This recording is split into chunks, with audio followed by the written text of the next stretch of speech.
Hello world. It's Sunday, January the 6th, 2019. Present time, 11:45 p.m. My friend Williams just left my home. We hung out and we watched all 5 episodes of the web series Kids Tale. I quite enjoyed it. Definitely laughed at some parts. I also learned, or maybe relearned, that the TV that I have doesn't actually support YouTube anymore. Which sucks, but it's old. I mean, that was my first TV that I ever purchased for myself. Rather held on to. So, being that it's kind of late, I'm going to dive right into this thing before time runs out on it.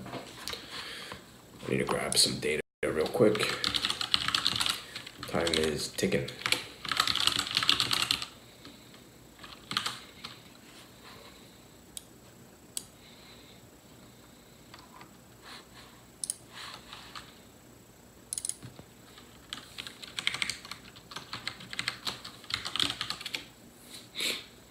There we go. Alright, I have everything I need. I think I'm ready to get started on this. Just about. Double check, let's do a test over here, make sure that everything is being relayed appropriately. Whoops, okay, I turned that off, that's good. Let's disconnect from this just to be safe.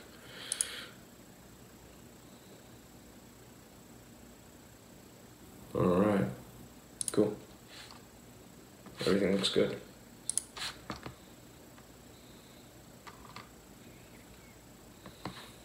Alright.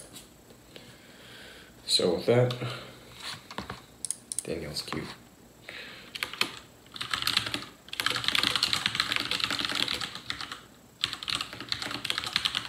Hey, Señorito Mosquito. How are you? Current occupation? Good question. No occupation right now. Just school. In school again. How do you find your way over here? I'm always super trash. I feel like I saw your username pop up. You followed the channel just the other day. But I could be wrong. Yeah, I'm pursuing my MBA. I'll be finished in May.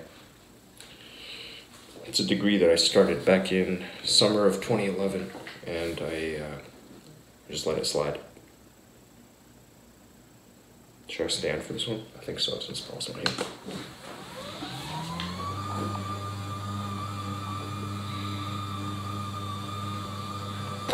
Okay, there we go. So I gotta stand like way back here. Let's get started.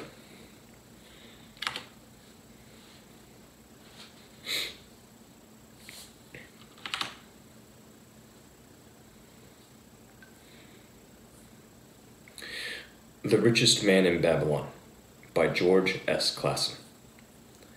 The Richest Man in Babylon is a series of parables set in ancient Babylon concerning financial wisdom. In this book, you'll find these parables distilled into modern-day advice that can help you accumulate wealth. Who should read this? Students of finance and business.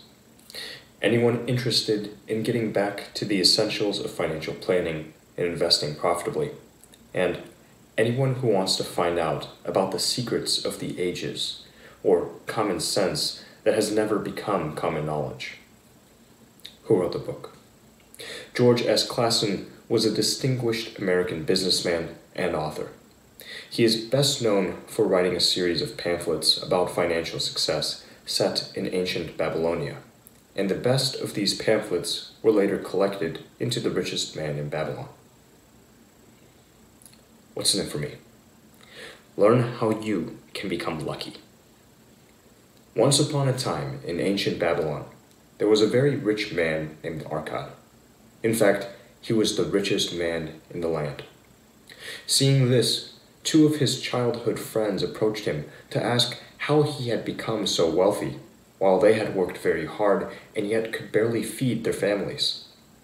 Arcad smiled and told them that in exchange for his services as a scribe, he had once been told the secret to wealth by another rich man. The secret was, a part of all you earn is yours to keep.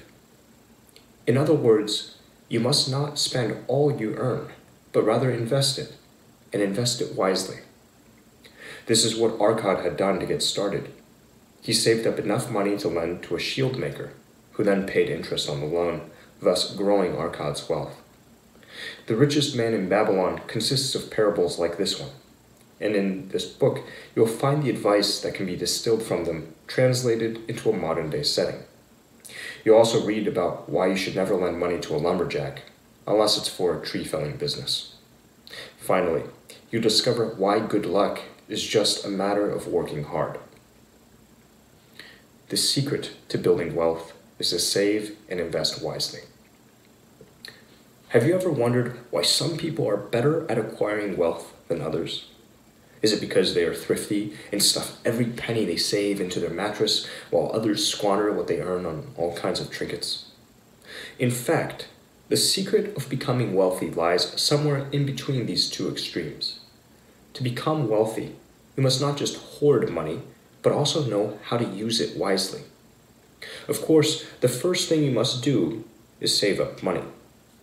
Obviously, this means you can't spend everything you earn, and must therefore live slightly below your means. Perhaps you can, for example, cut back on those little luxuries in life, like the city weekend in Paris you had planned, or the quilted luxury toilet paper you buy. The regular stuff will get the job done just as well.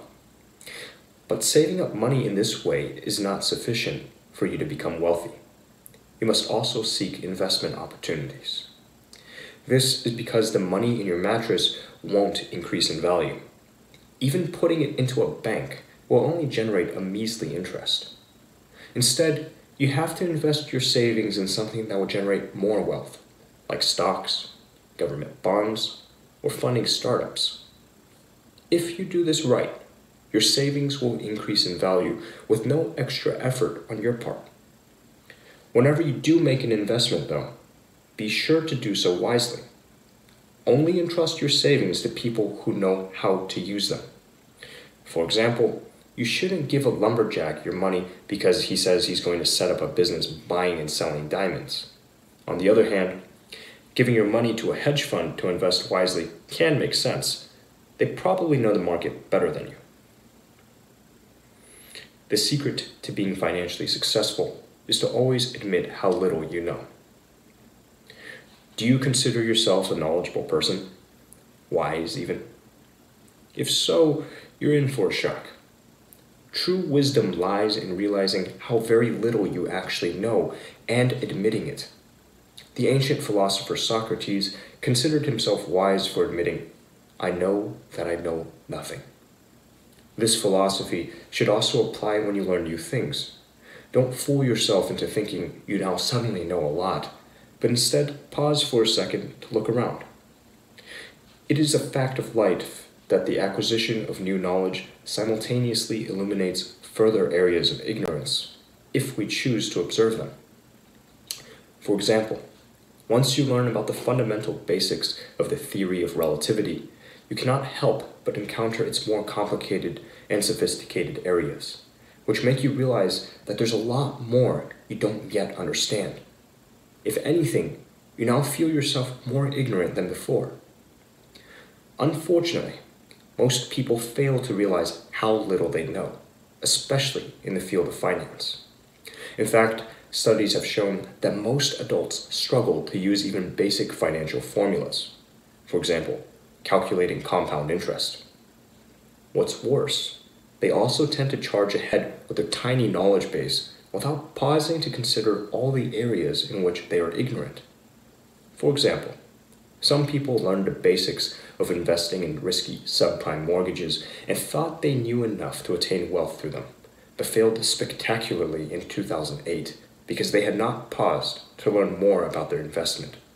They forgot to ask questions about the sustainability and riskiness of the instrument. If you do go that extra step and study finance, you can take advantage of the ignorance of others who didn't bother. This might, for example, help you spot investment opportunities before others, or make lucrative trades with them. You can only accumulate wealth slowly by learning through a process of trial and error. Many people dream of becoming rich overnight. But other than winning the lottery, there is very little chance of this happening.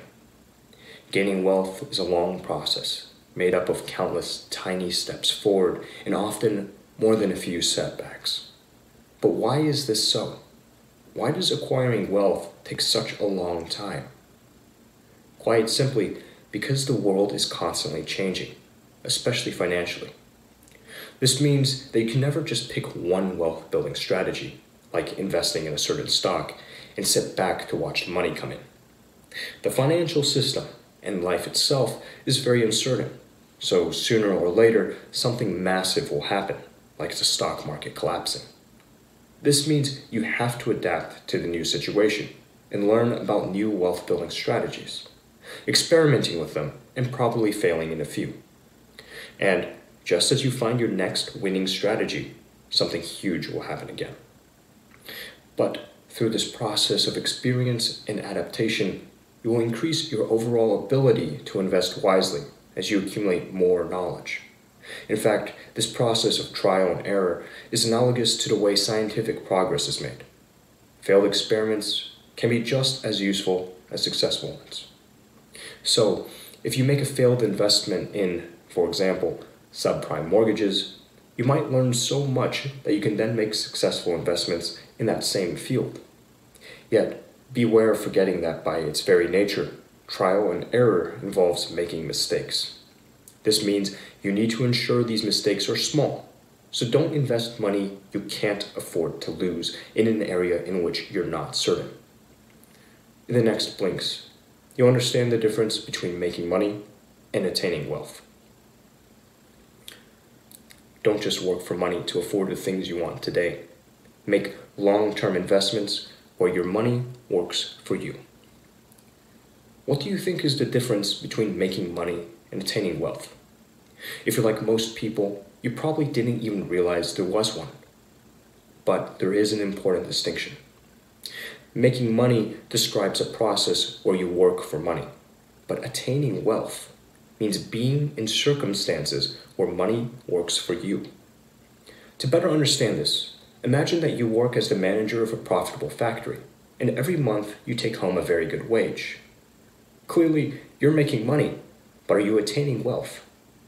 Not necessarily.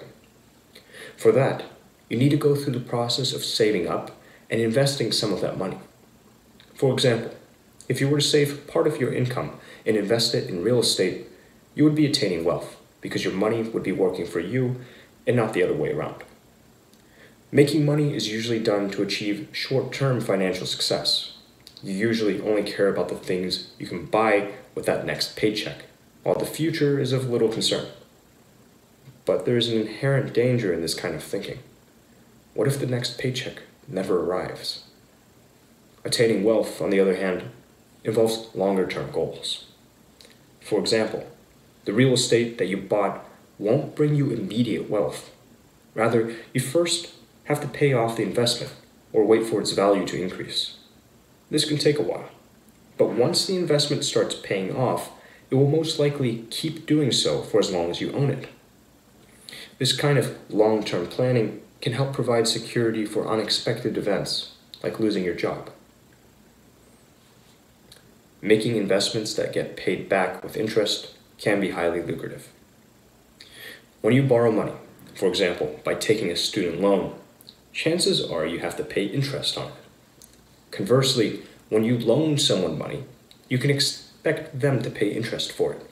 And this is one of the key ways in which those with money can attain more wealth.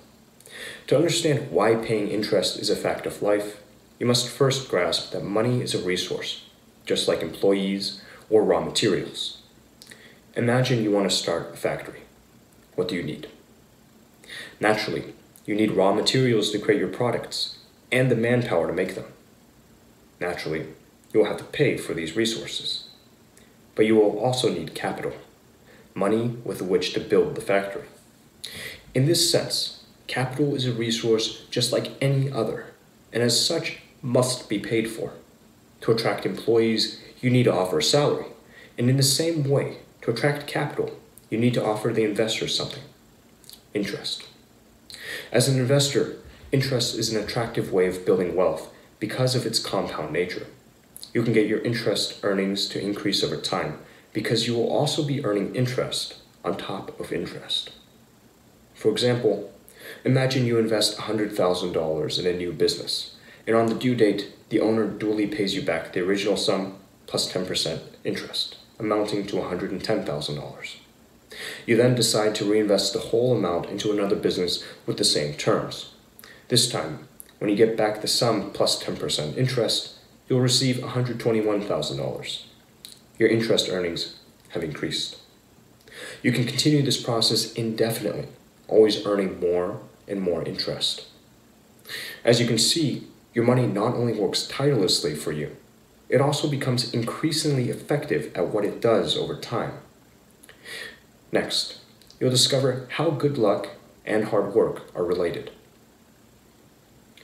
Opportunity is a source of good luck, which, unlike chance, may be pushed to occur more frequently. How would you define luck? Many people think luck constitutes random, serendipitous events. But is this really always accurate? Say you're playing in a tennis tournament. You've practiced hard for months and prepared thoroughly.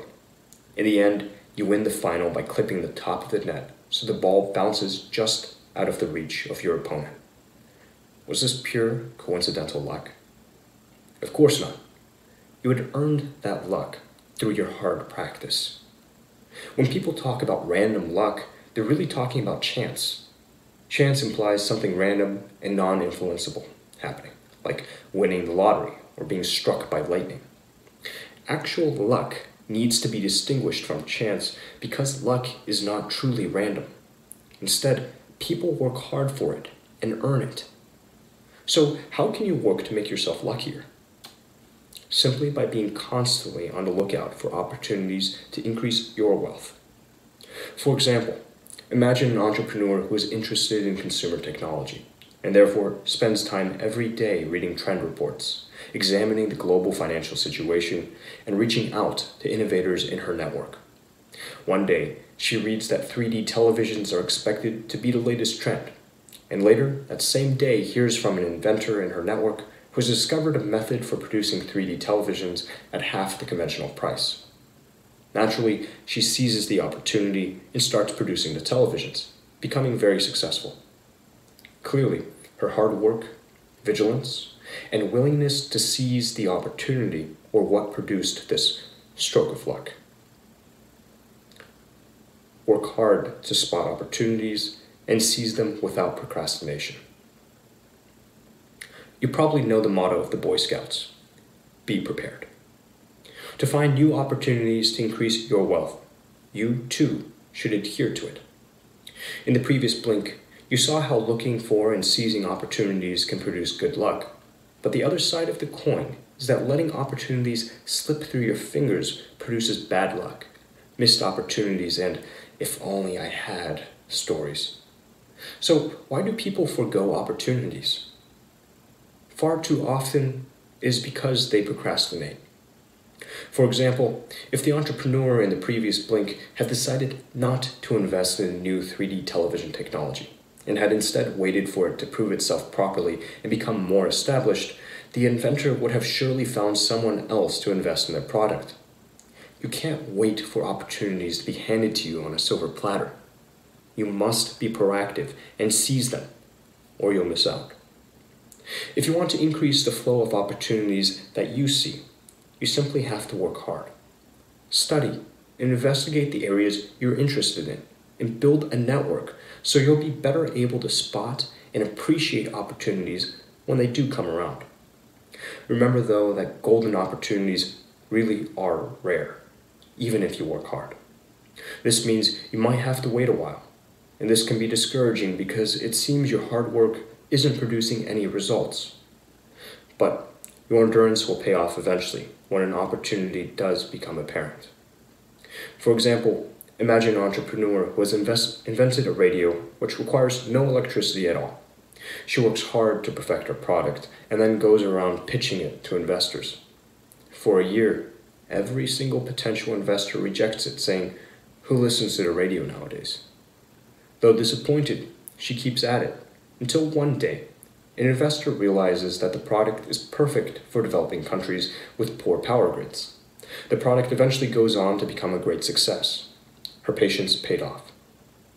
In the final blink, you'll discover what actions lead to financial ruin and how to avoid them. Make rational choices about your expenses and don't take on debt. Have you ever wondered how some people wind up in financial ruin? Usually it's simply because they make irrational financial decisions. So, how can you avoid this? First of all, you need to make all decisions about expenses and costs using a realistic assessment of your personal needs and your financial circumstances. For example, say you desperately want a new flashy car. You don't really need it, and buying it would require taking on a big loan on very unfavorable terms. Clearly, you should not get it, but let's say you do anyway. Now, you're using most of your income to pay off the interest, and eventually you hit the point when you should pay back the actual debt. You can't afford it, so you take another loan just to pay off this one. Just like that, you've ended up in a debt spiral, and had better hope that the flashy car is also comfortable to sleep in. In fact, taking on debt in general is a bad idea because you won't be able to save up money to invest and accumulate wealth. Instead, you'll be spending your income on paying back the debt. Perhaps, somewhat surprisingly, this can also be bad for the creditors, because it deprives the debtors of the chance to increase their wealth. This makes them financially unstable, which can lead to them defaulting on the debt entirely. Every creditor's worst nightmare. For example, in the recent Eurozone crisis, Greece was deeply indebted to the European Central Bank. The country had to make payments on that debt, so it could not invest in areas like schools, infrastructure, transport, and so forth, which would be beneficial for the economy in the long term. Without these investments, the country would never attain the wealth to pay back the debts fully. This could lead to defaults that leave both parties worse off. Thus, in some cases, it may be wise for creditors to suspend debt payments to let their debtors get back on their feet. Final summary, the key message in this book. The secret to becoming wealthy is living below your means to save up money and investing part of it in a way that generates interest for you. You must also understand that you can earn yourself luck by working hard and seizing opportunities bravely. Actionable advice: live below your means. Never take on debt to buy some luxury item, because once you find yourself in such unnecessary debt, it's very hard to get out of it. If you desperately want the item in question but can't afford it, save up to buy it.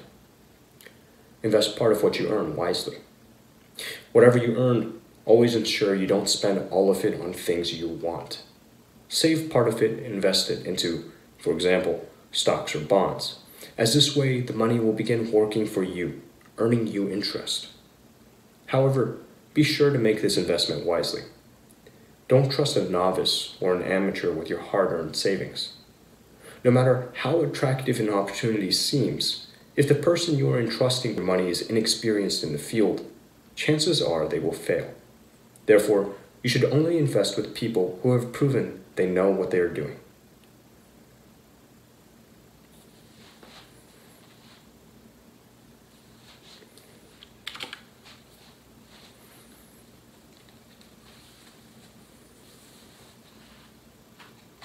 Okay, STEM cool.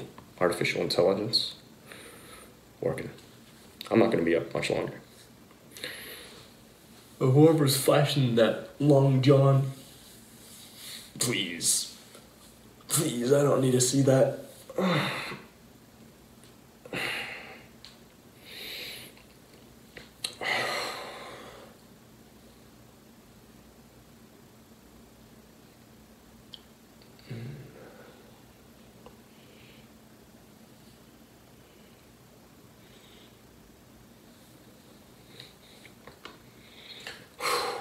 Alright, so this is a good one. A really good one.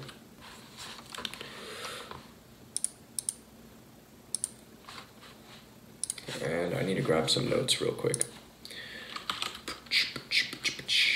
I need to grab some notes. I need to also consolidate this thinking into something else.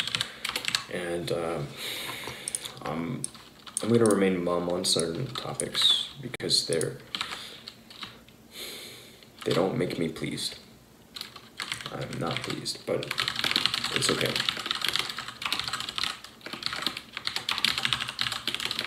Everybody's got their struggle, and I respect that. That's why I just keep plugging away on my own. Try not to have to depend on anyone else. I can get away with this for now, but in the long run, I'm gonna need help.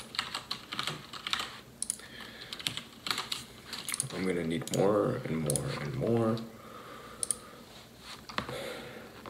and it's all good. Everything's gonna be great.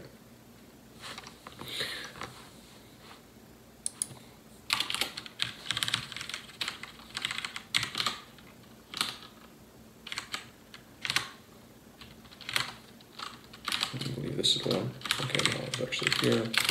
Do this. And Yeti Eater. They didn't recommend something else off of it.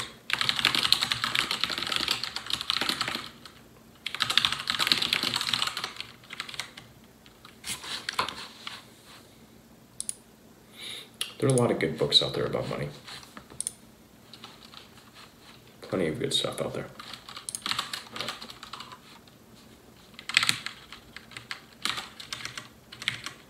More people should read them. Like, it's such an important thing to understand. Oh, fuck. Did I mess up? Nope. I like that. I love when I get lucky. But in the future, I can't leave things to chance like this. Really, in the future, it's going to be okay. This is going to be trivial.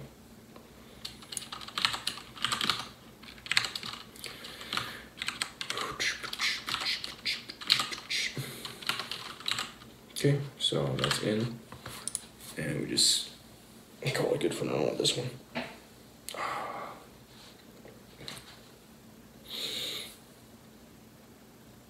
All I've done today is relaxed.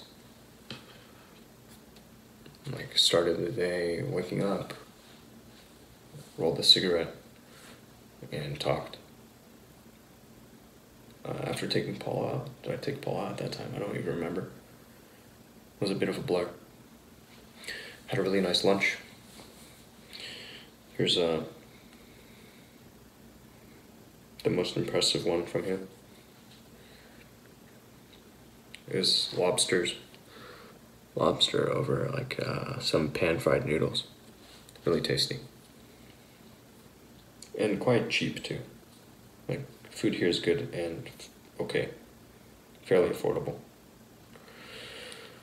Came back home,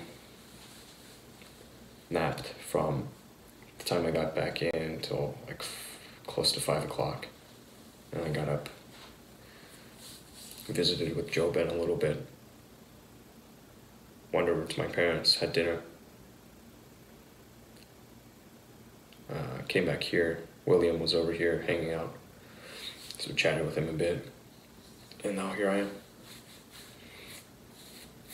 And tempted as I am to just stay up and keep grinding away, I'm not going to do it. Instead, I'm going to do myself a favor. I'm going to make sure to get back on track. Because I've only got a little bit of time left before I got to clear out of here. And then start this like a brand new phase of life. Everything's going to be different. So this next week is going to be, like, as much as possible, I gotta stay focused. I can't afford to dick around. And there's gonna be downtime, sure. But I'm gonna try not to stretch myself too thin. I'm going to keep myself away from too much of the networking with other broadcasters and what have you. I've got some pre-commitments in, and I'll attend to those. Then midweek on the 10th, which is 10th, today is Monday. I'm really bad at math, see. Okay, on Thursday, my buddy Ricardo gets in town. Where'd it go? That's gonna be fun. We'll kick it. Hopefully by then I'll have some stuff figured out. If I do, I might join him just to go out and about, explore a bit more again. Because it's gonna be collecting data. Field testing. I hope so anyways. I hope I'll be able to do that. We're gonna see what happens. In any event, I'm really excited. I'll have some opportunities to keep working on this stuff when I go back up to school. I'll take my rigs with me.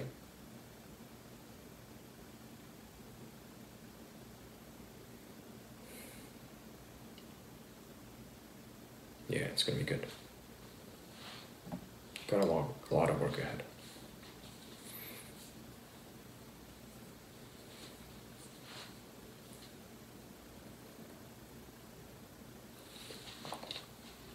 Anyhow, I missed something. Let me scroll up. See what it is I missed. What is your current occupation? And then nothing else. Okay, cool.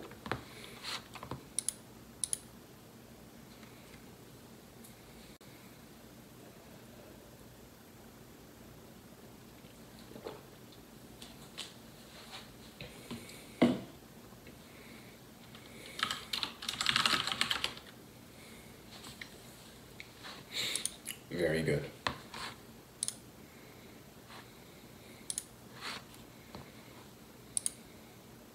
My buddy is going to become a boss.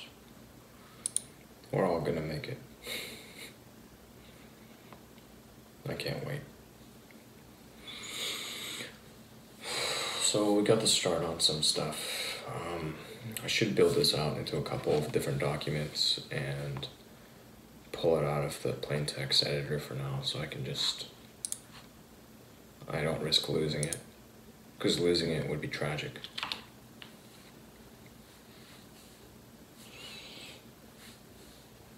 Let me make a note, or not even. It's such an obvious task, I don't think I need to make a note of it.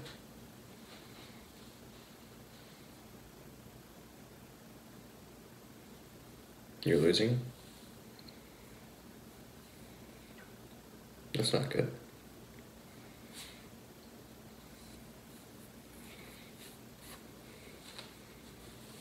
That's not good, man. Don't lose it.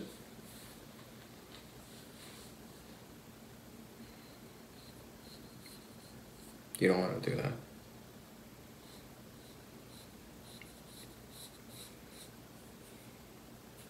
I'm curious, artificial intelligence, what your thoughts are on failing.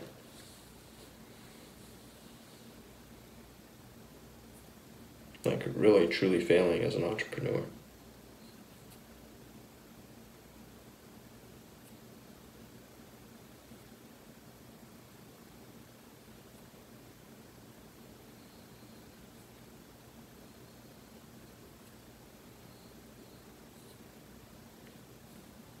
Me, I took a bit of time earlier tonight to make a phone call over to an old friend. I won't say his name right now.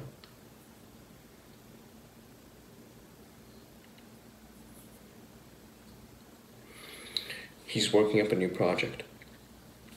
I offered, well, if he's got a marketing budget, to let me play with it. Told him that's the direction I'm going to be working in. And I also shared with him the work that I've been doing.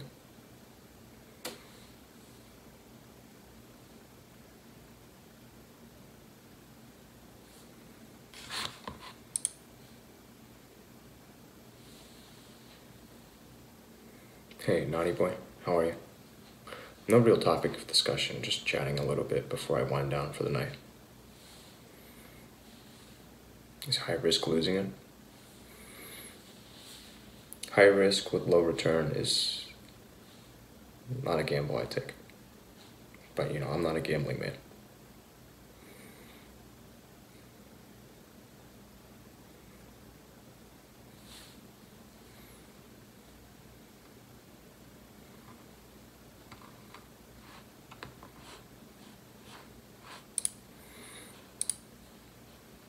Yeah. I mean, ideally it's scalable, right? Do things that... Oh. There's this guy whose writing you may want to check out if you haven't before. His name is Paul Graham. I've talked about him before. Y Combinator.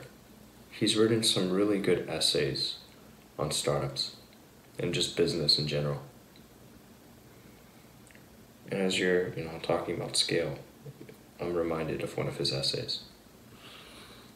It's actually pulled up on this phone. I've got it in the Safari tab, one of many, many tabs that I have open. But it's actually the first one that I have. I've got 2 of his essays pulled up at the really, really top. Because it's just this reminder to myself as I keep moving forward. I've had them up since I was using this phone as my daily driver. And now I've got that phone and this phone. Right? I don't pull it up on all the devices, but I do keep it up on the personal one. Just little things to keep in mind. Because we're not the first men to walk this earth. There are a lot of people that are smarter, there are a lot of people who are dumber, and a lot of them have made it. There's no reason we shouldn't be able to make it. But there are various ways we can go about learning our lessons. It doesn't always have to be the hard way.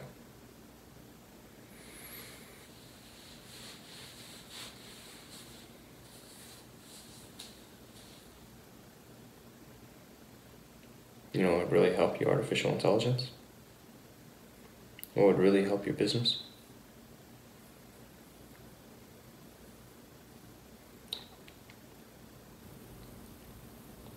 One thing I could think of.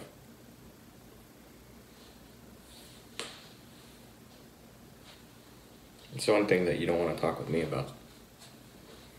I ask you about it, and you're like, nope, don't want to go there. Why are you doing this? But it's an important thing.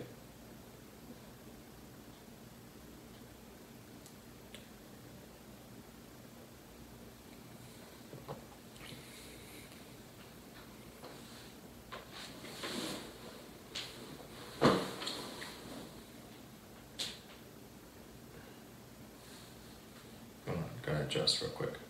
Hopefully you can't see.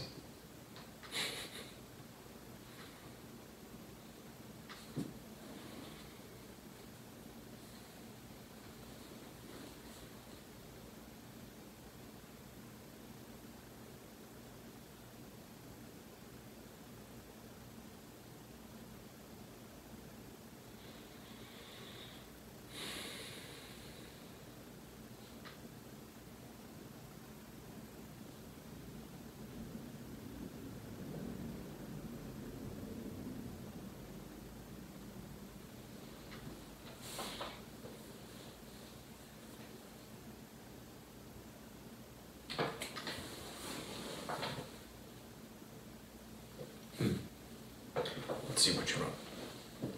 Tons of reasons. Maybe you have organization. Yeah, okay. No, there's one thing that would really help you in your business right now. Again, the hint, it's a thing that you don't want to talk with me about. So it's obviously not the dreams, the things that you do when your business succeeds. It's a really important resource to get you to where you need to be.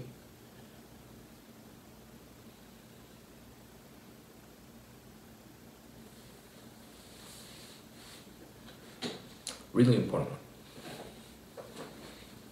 something that I'm very, very interested in. I don't love it. I don't hate it. I just recognize it for what it is. And so I take great pain to educate myself on this concept.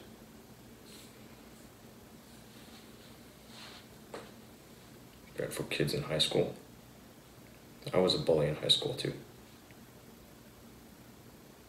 I've made peace with it.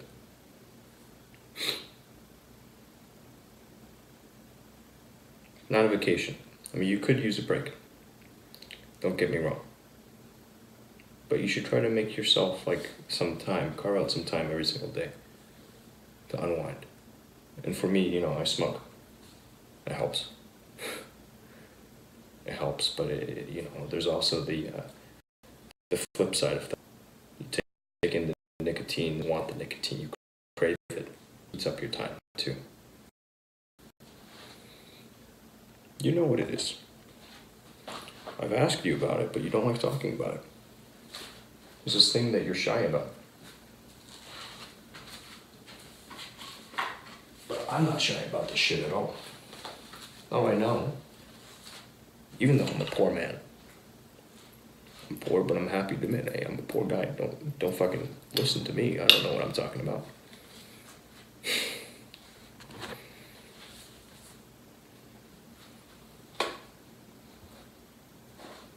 Tell people all the time. And even if I make it, tell them, yeah, the eater's broke. He doesn't know shit. Tell them that. Because I don't want people coming to me for free advice. When I've made it, I'm checking out, man. I'm just gonna kick back and move in silence and violence.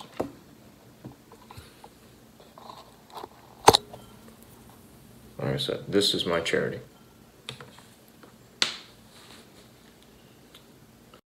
Hear it and get it while you can. Yeah, I'll elaborate. You didn't get the hints, huh? Maybe I'm talking in too hushed of a tone. Because it's late. Here. Let me grab this. It'll be more obvious.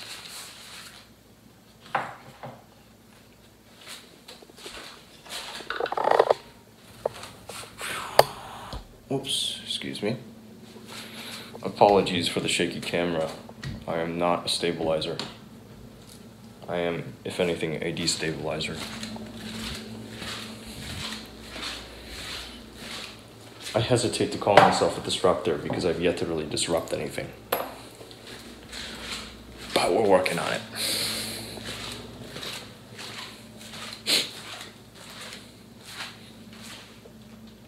And when the time's right, if that's what people want to label me, that's fine. I will not shun that label, because in my mind's eye, it's a good one.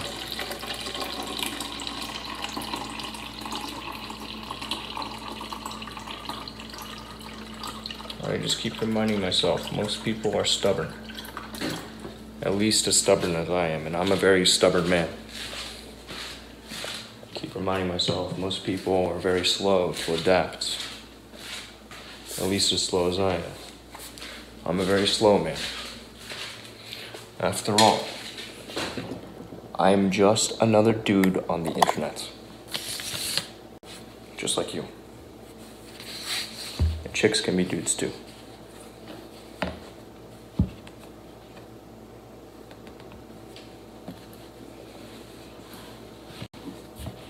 So I'm pulling up a window so I can take a look at chat. Because right now I'm flying blind. That's why I'm monologuing.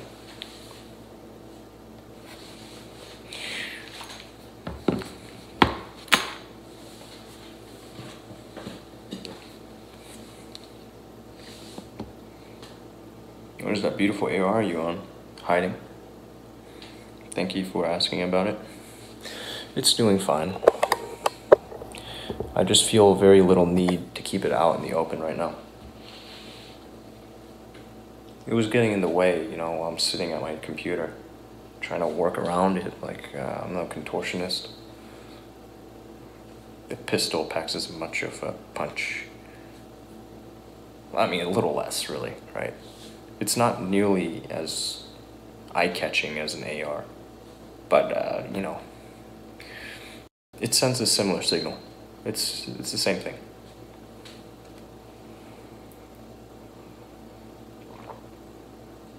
Artificial intelligence, here you are, you're talking about becoming a sovereign. That's a very interesting concept. It's a good thought.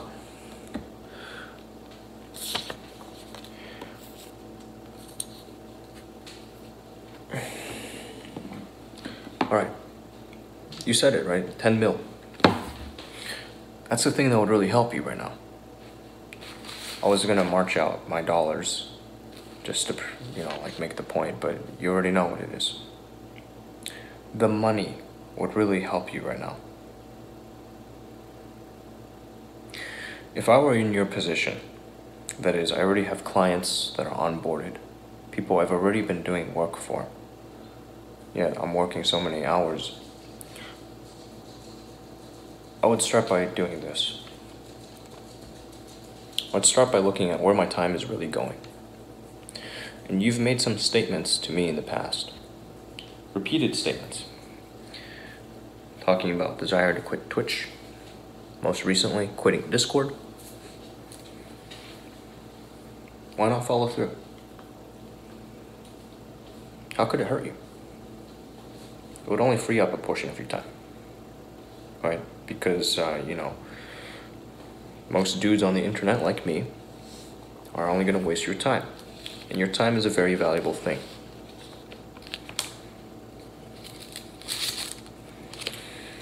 That's why. Do a time inventory. Secondly, take a look at the numbers. In fact, I was just pulling up my own budget spreadsheet. I was talking with William about money. He's already heard more than enough of it from me because he used to live with me. Right? He was my housemate for a period of time. I don't let people that I live with off easy. So, I've got this little thing here. It's called dollar accounting. It says in brackets, for every $1 above the minimum required in a month, this is what I'll do with it. And it's broken down into 3 categories right now. Right now it's super simple. It's just savings, investment, and play. Because you gotta play, right? So looking at the funds against what I project, I'll be earning the guaranteed earnings I'll be taking in this like next month, 2 months, 3 months until I graduate. The bare minimum I expect to be making. Every month I'll have, if I save 50 cents for every dollar above the minimum I need, invest 40 cents for above every dollar I need, and then just keep 1/10 of it for myself to play with. I'll have every month savings of $1,327.56, investments of $1,062.05, and play funds of $265.51. And I've already gone ahead and spent my play money. I did it back in during Black Friday, Cyber Monday, by purchasing a Nintendo Switch. It was a refurbished unit. It looks like I can jailbreak it if I want to. So, you know, I've already spent it. My first month of work. That means I'm gonna be keeping a tight belt. I'm gonna revisit these numbers soon because now I have new data. I have data on how the company's 401k match works, and I need to build that into my spreadsheet. At the very least, I'm gonna take advantage of their matching. I believe their matching is dollar for dollar on the first $1,500, and then above that, there's like 50% up to some dollar. I can't fucking remember, but it's pretty generous, and it's guaranteed money. It reduces my tax base, all my W-2 stuff. I may as well. The business income we won't even talk about yet because there's nothing to talk about. When it's there, I'll talk about it at some point. But I know where I'm going, right? Like, yeah, it takes a little time to build this shit out. And from there on, it's just reaching a steady state. Plug and chug. Keep stacking. I am very average. Oh my goodness. Dude, long time. How have you been? Oh my gosh, it's been a really long time. And yes, I've gone back to school. I'll be graduating with my MBA in May. Holy shit, dude, it's been like, I don't even know how long it's been. Wow. A lot has happened this past year, let me tell you. That's wild. Oh, hi, by the way. So shouldn't be one on this. That's good, man. Just chilling. It has been too long, yeah. It's all good, man. It's all good. Like, I'm glad that you decided to stop in again. You know, it's like being in this space is weird because sometimes I'll feel like I've built up rapport with somebody and then they'll just disappear. Or like I'll build up rapport with somebody, they'll come into my Discord server and then they'll disappear without any explanation. And I just like, I really wonder like what happened. But it's okay. It's all good, you know? I always wish for the best for folks. Like, you stopped by, we interacted for a while, and hopefully you left from here gaining something, anything. I don't know what I can possibly offer, but that's my hope. Right? If nothing more, you know, just some good feelings. The sense of, hey, somebody thinks I'm worth something. We all need that, you know. Esteem from others. Esteem, self-esteem. Esteem from others. Just been extremely busy, no problem. Don't apologize. Don't apologize, dude. Hopefully, in this case, busy is good. And it's not just fighting fires. I know that last time we chatted, I think you'd gone off into the Air Force, right? And you were going to become a doctor within it.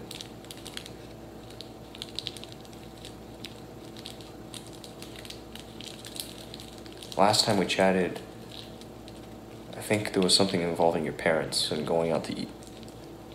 Like, that's where we left off. First time in 5 months, a week ago, shit.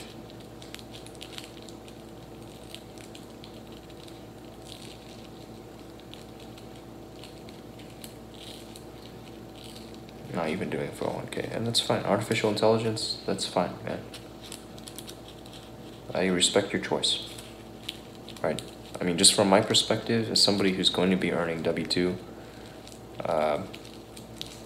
somebody who's going to be earning a wage from an employer, somebody who's got the option of getting 401k matching from that employer, I'm going to take their contributions.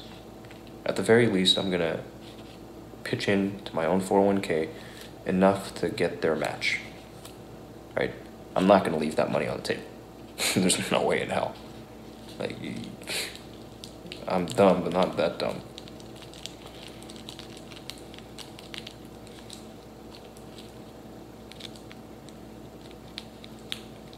By next year, sorry, I got a whole year that I gotta eat, man.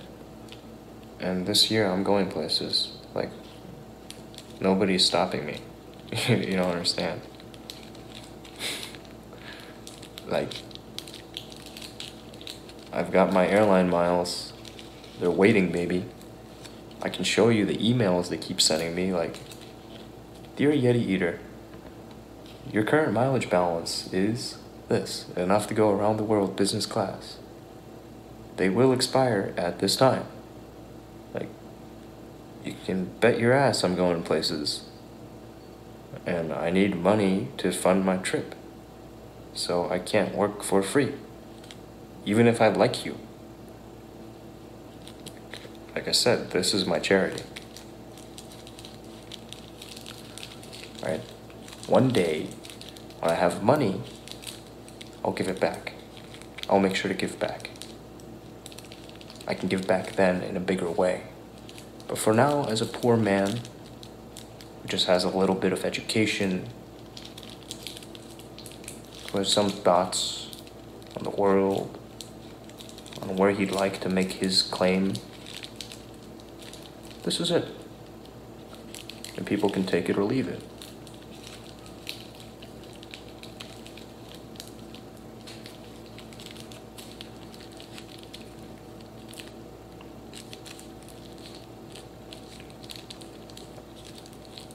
Now,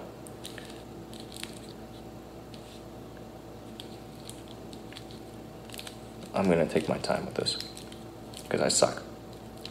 I admit I suck at rolling cigarettes.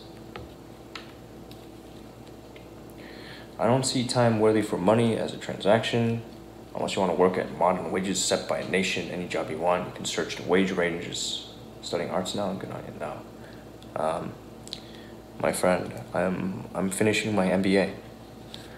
So I'll be getting my master's in business administration come May, and I'm excited. Artificial intelligence, the wages for the type of work I'm going to be doing are quite good. So yeah, it's set by the markets, but everything is set by the markets for the most part, unless you're dealing with like heavily regulated industries, in which case you just get a little bit more intervention. Like, it's a good thing.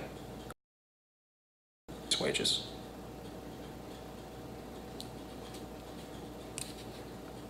In my case, the line of work I'll be entering, again, the wages are pretty handsome.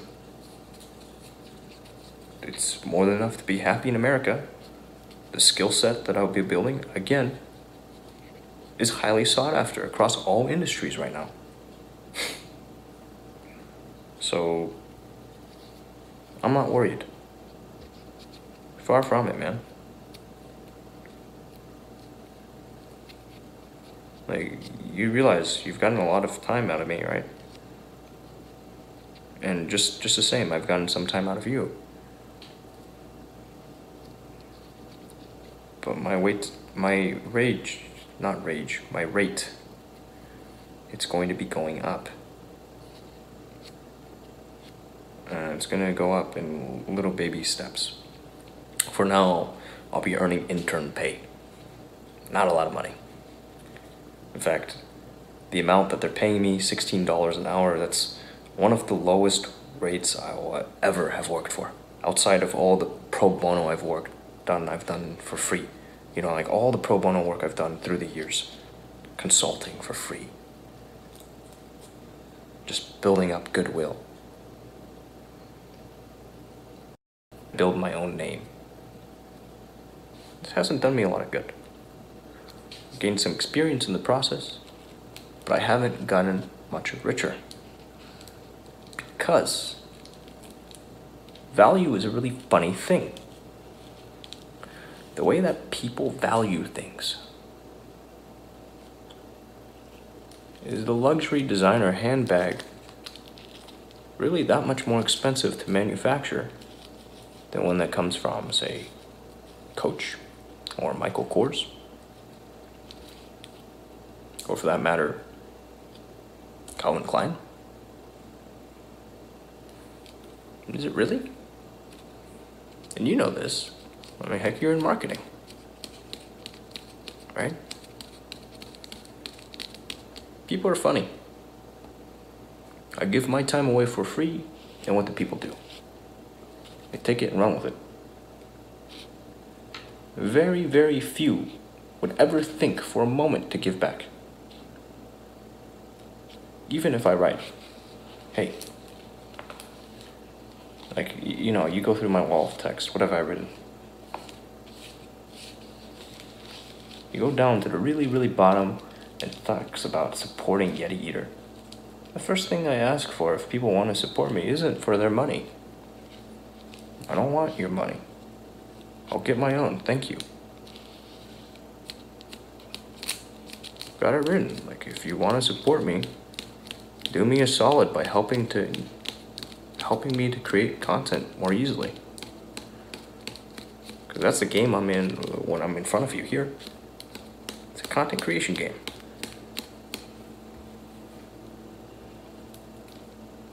It's not the money grabbing game. If it makes some money later on down the line, that's great.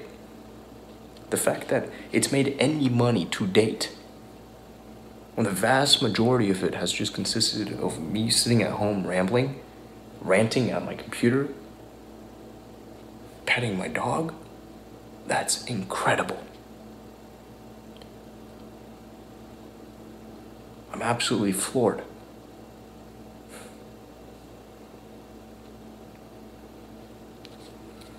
Let me go on a little further to where it does talk about money. What do I say about it? Still, there are ways that you can give back that don't involve you giving me money directly. In fact, if you follow some of the advice that I have, you could actually make money. It's not like me. But I'm happy to teach people how to consume smarter. Because one thing I'm really good at is like getting good deals on shit. Making sure I don't overpay for things.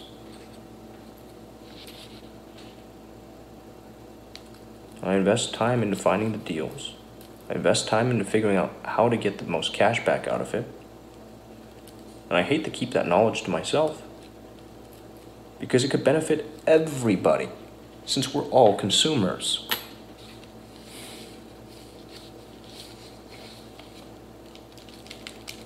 It's hard to make the money. I recognize it. So I don't expect people to just fork it over to me, especially as an able-bodied man. Somebody of sound mind and body. I should be working for my keep. I should be working so that I can keep showing up in front of you here. That's where I went wrong. I lost sight of that.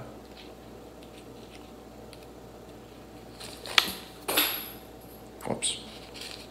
Paul kind of got excited. He wasn't too sure what was going on there. Hey, Paul. I gotta grab this thing real quick. Stay there, stay there. Or just jump. That works too.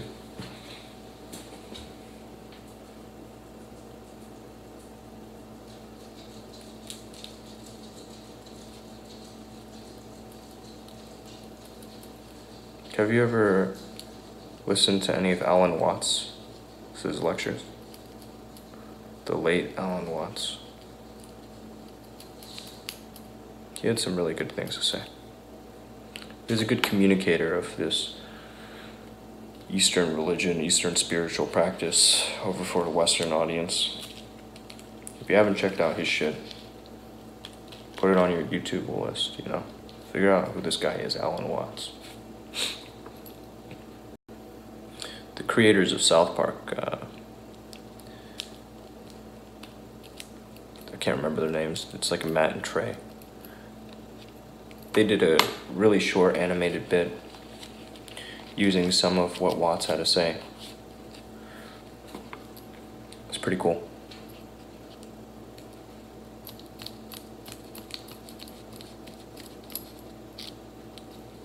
So, it's good to know, like, these guys, they're definitely in the know, in the content game, right? It's fucking South Park.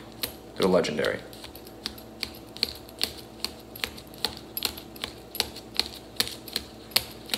If they're interested in Watts, you should probably be interested in Watts. Get on that shit.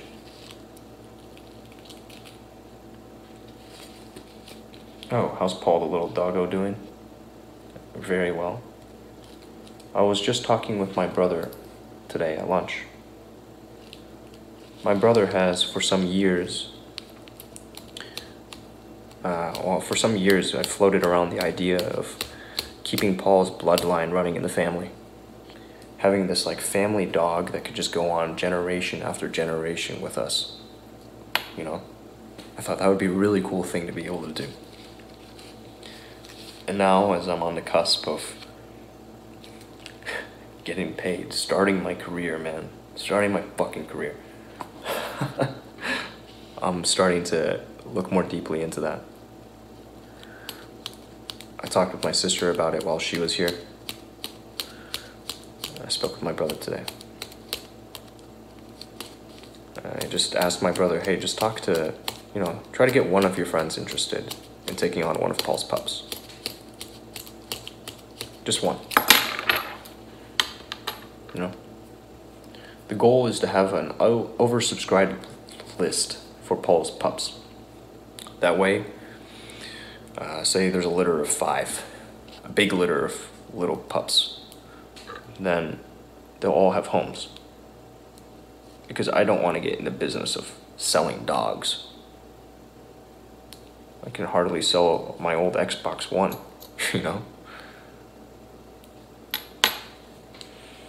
So we got that. We'll be working on that. He's going to be turning 8 in just a few weeks. So with his remaining time, I want to make sure he produces some litters. He can sire a few.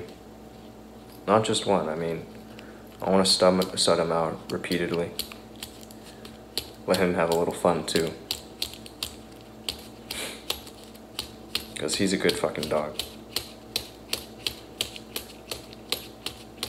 And that way, the next time somebody comes and is like, eat your dog, I just be like, yeah, take a look. They're baby ones. They're baby ones too. Should we wait or do we eat them now? People are crazy, dude. Maybe you could find Paul a lady. I'm gonna do it. I'm gonna find multiple ladies for Paul. My little boy swimming in bitches. Siring litters.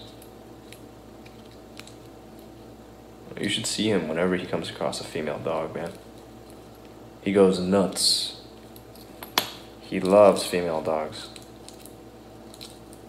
Because he's not fixed, so you'll go up to him and he'll sniff up all on them. And they're usually bigger than he is because he's tiny. He'll get back there and you just start licking around and sniffing and it's so funny. And then he'll try to mount them. And they're always way up off the ground, way above him. He'll try to mount to get them. He ends up trying to hop their legs. And we have to push him away. Dude, that's funny, but no, it's inappropriate. If she's not interested, come on. If she's interested, you know. Yeah, it's gonna happen, man. I'm really stoked.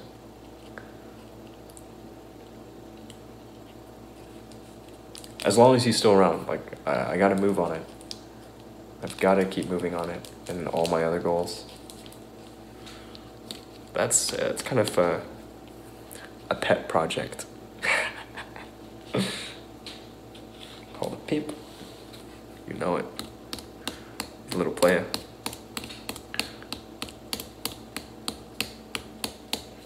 He's gonna get out there. I can't wait. I can't fucking wait, man. This is gonna be a good year. And I know, I said that about last year too. I was like, it's gonna be a good year. But last year I didn't have a plan to the world, man. The only thing I was really banking on for a good part of it was the broadcast. After the whole manufactured spend angle fell apart, I panicked. I was freaking out so hard. And just there was a good period of time I was just sitting there, looking out over the backyard, Paul in my lap, just sitting there. And feeling this great feeling of dread washing over me.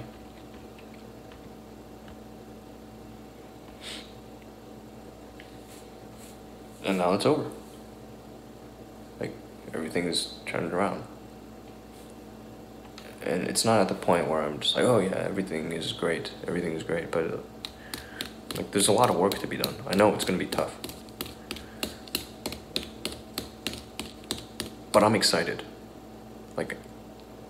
Really excited to take on this new challenge and to see what I can do. I know it's going to be hard. I know I'm going to have to be a lot more selfish with my time. But in turn, I'm going to be able to start giving back more value faster. And you know how value works. You know it, because you're a wise guy. Not everybody gets it. But in this game of life that we play, in order to get value, you have to give value. There is no free lunch, man. Mr. Moneybags. That's a good name. I like it.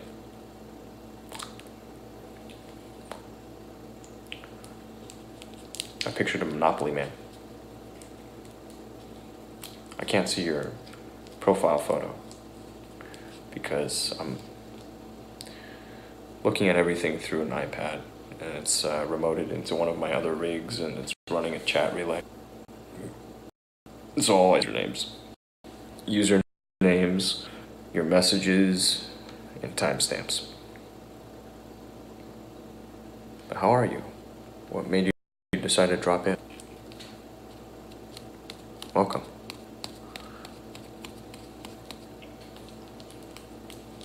Hey, White Veil. 2 years to now. White Veil, what did you say, man? Do they allow cloning? Wait, where are we at? Where is it? Super interesting concept. Yeah, dude, I talked about like going back over the chat transcripts, but it's actually, like, it doesn't take too much time to do, but like if I'm doing that and then trying to engage with folks on social media, like right now I have nobody that I really engage with on social media, you know, very few broadcasters tweets really mean anything to me. There's some that I'm tempted to like, but then they're typos, and I'm just like, I don't want to even like it. I'm sorry. Like, I agree with the sentiment. I like it in my head and my heart, but I can't like it publicly because that's just like I can't have more shitty writing circulating. You know, I should DM them and be like, hey, fix this, and I'll like more of your shit. And right now, of course, it means nothing. Like, my like means so little. Because it's not like I have reach. I can hardly influence, well,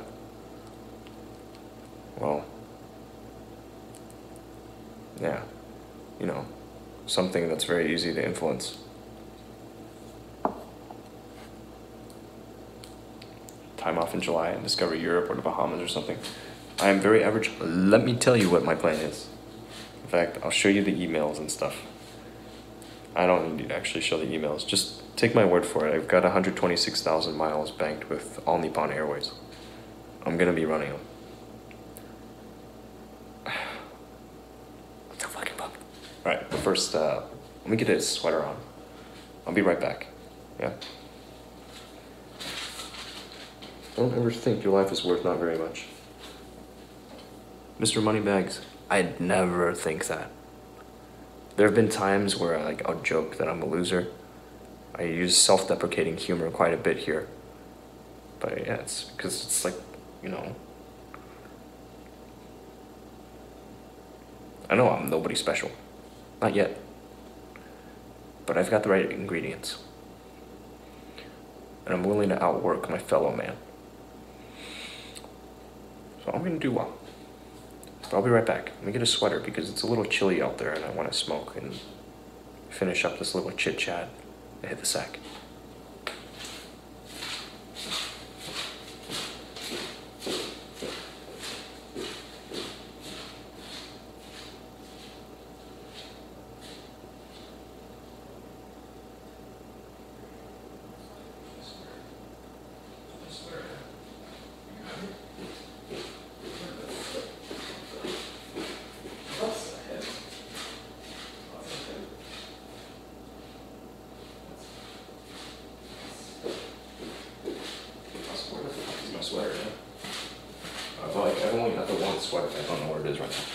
flashlight.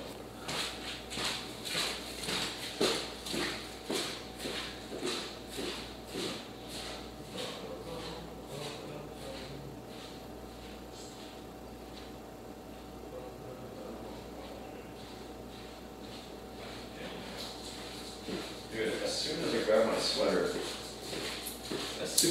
sweater, he gets excited. You're like, I know what that means. You're putting on your fur coat because you're a softie. I am a softie. Thank you, Paul.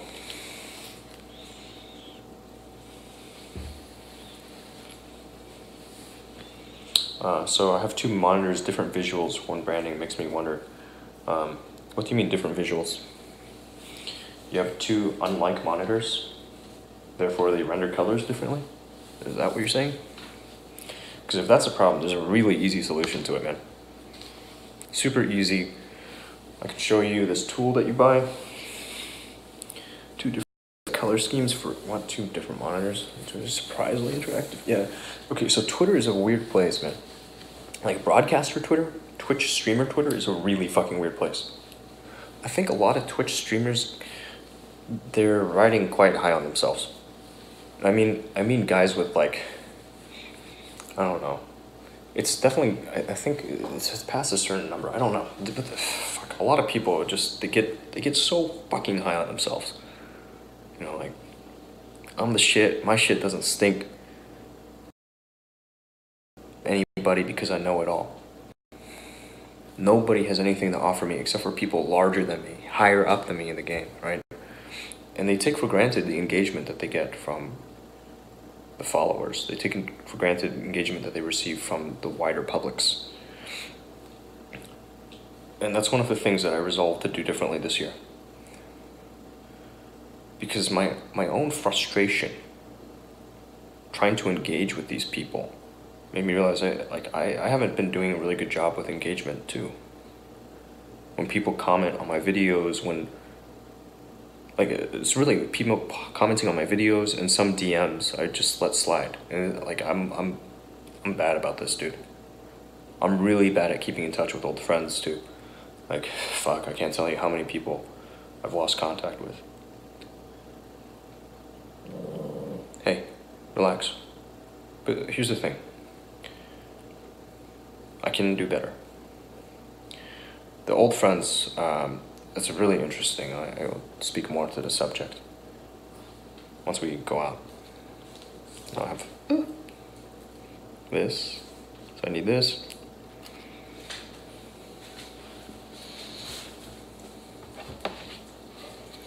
Oh, you said tech, yeah? What do you mean, tech for what? You gotta be specific, dude. If you ask a specific question, you get a specific answer. You ask a general question, you get a really general answer. How would I set up tech? Well, because I always shoot for quality. Like, there's a reason why I'm broadcasting at 8 megabits per second at 1080p 30 FPS. There's a reason why I don't do 720p 60. There's a lot of stuff that a lot of people don't fucking get about tech. Just fundamentals, and not just tech, dude. It's like technology, cameras, light, sensors. You gotta be specific.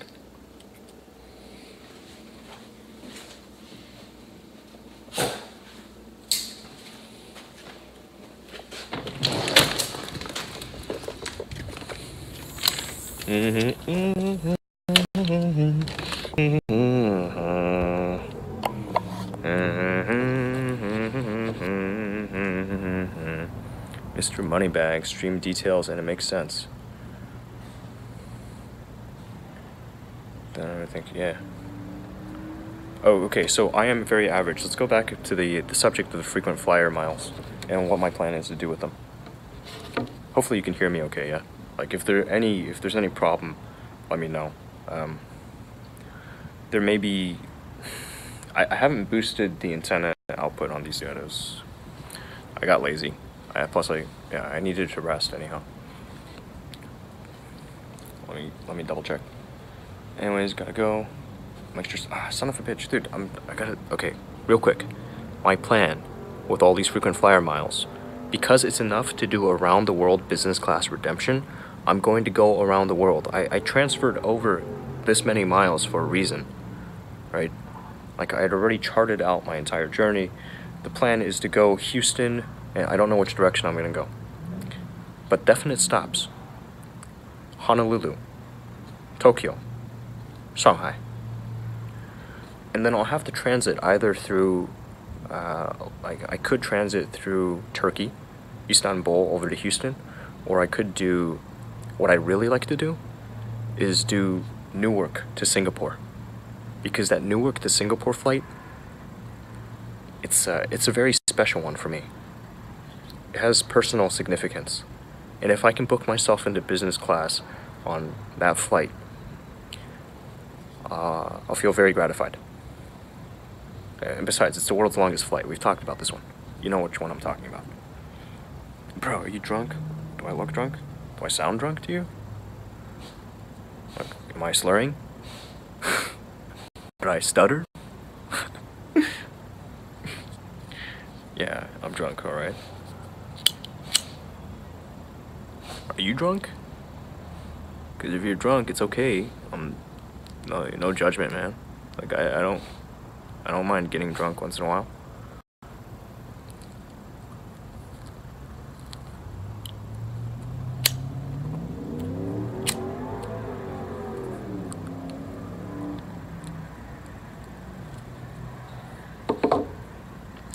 Dude, I need to learn better how to use the, roll the paper, the filters in. Because my filters just keep falling off into my mouth, which is really annoying.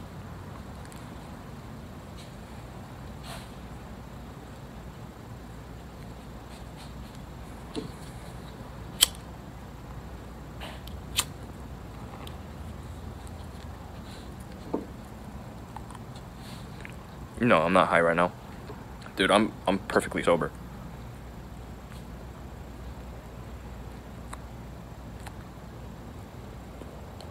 I've had people ask in the past when I was broadcasting, like, are you high? You must be on something. I tell them, nope, just high on life, and that's the truth.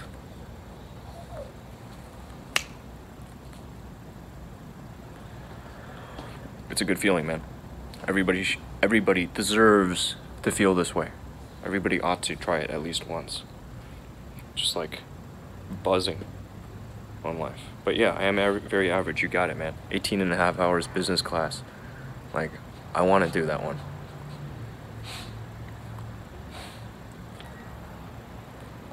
Newark to Singapore is a flight for ballers. I think I may have mentioned it. My mom once took the flight, and the founder of Forbes' founder was on the flight. Of course, riding in business class. Singapore Airlines is legendary. And the flight only has the 2 cabin classes. You got the premium economy, and then you've got business. Like, yeah, I want to be in the business. I've sat the premium economy multiple times. I've taken that flight, the round trip, no fewer than 3 times. I want to say 3. SQ21 and SQ22.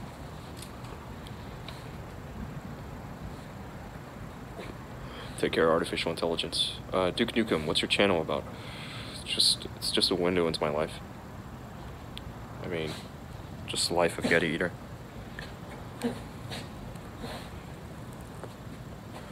Who is Yeti Eater?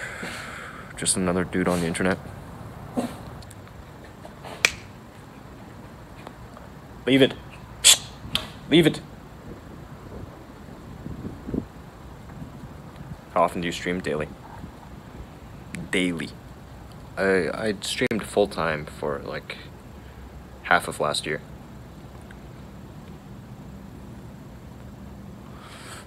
So, total hours I've had in broadcast is quite a few.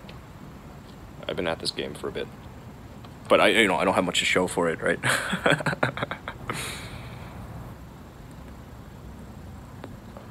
Because I don't really, I don't market much.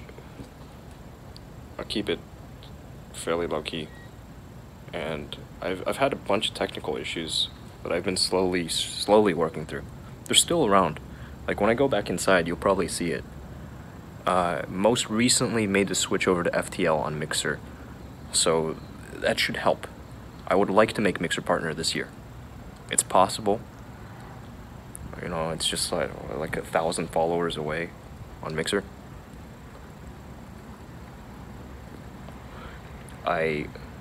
Yeah. When time comes rolling around, I'll do some networking in order to boost it, but yeah, it's all good.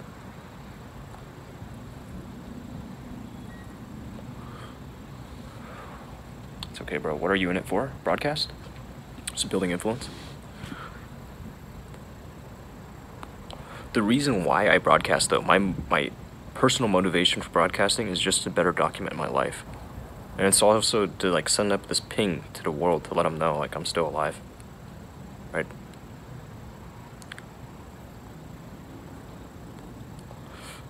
Can't stop the signal.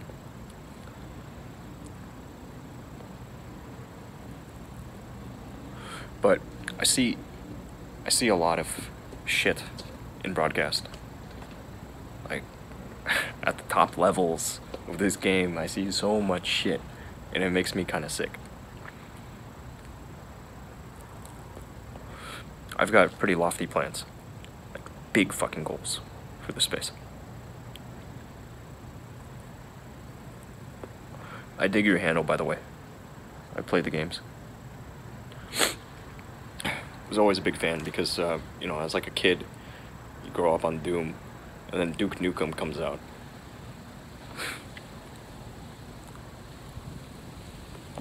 Why document life, or your life specifically? Because I live a blessed life, man. And because I've been through quite a bit of struggle along my short journey so far. And I used to write a lot. But I'm embracing new media. I realized that, like, for a long time, I've enjoyed photography, I've enjoyed writing, and I never really played with video until I started broadcasting. But video is magical, man. Like, I digitized a whole bunch of old family films. Just stuff off of, what is it called? The Mini 8s. And looking back at all of that shit, I was like, man, you know, when I have kids someday, I'm gonna take a lot of video. And I'm gonna try to take good, high quality video. And I used to document stuff like, just write up shit about myself working on my car. Just lessons learned. And so I had a goal that I wrote down some years back. A principle. I wrote simply, if it takes effort, document it. It takes a lot of effort to write. Like, producing good, tight writing for other people to consume and to gain from takes so much fucking energy. It's unreal. And I consider myself decently proficient at writing, but it just takes so much time. So I began looking, like, okay, what are my alternatives to writing? And I could just start talking.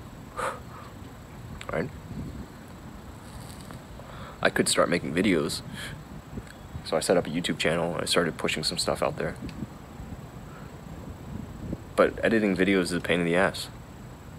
And you can't really ignore broadcast. Like, the game has changed so much in the past 10 years. Technology is fucking unreal. But my goals for broadcast? Dude, I want to turn this game upside down. I want to flip it on its head. And I think I can do it. Like, I know that we just met, and you thought I was high or drunk. But I'm not fucking around when I say that. I'm determined to see Yeti Eater become a household name. Fucking 13-year-olds like, oh shit, Yeti Eater.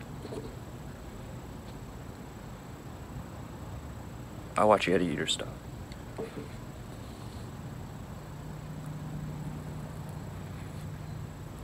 older folks writing to say, hey, my son was a really big fan of yours. You know, you really helped him out.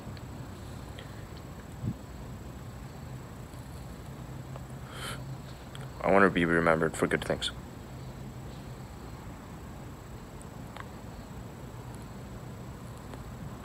I want to put more good into the world.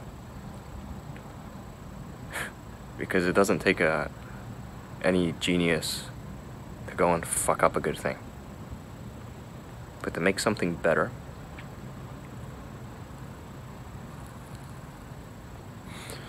that takes real work, man. Real work. That's what I'm here to do. Build systems. Make life better. Are we watching the real life Truman Show?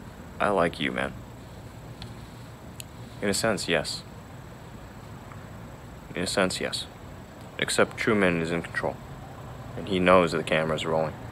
He sets up his own camera angles. Think like Groundhog Day meets Truman Show meets...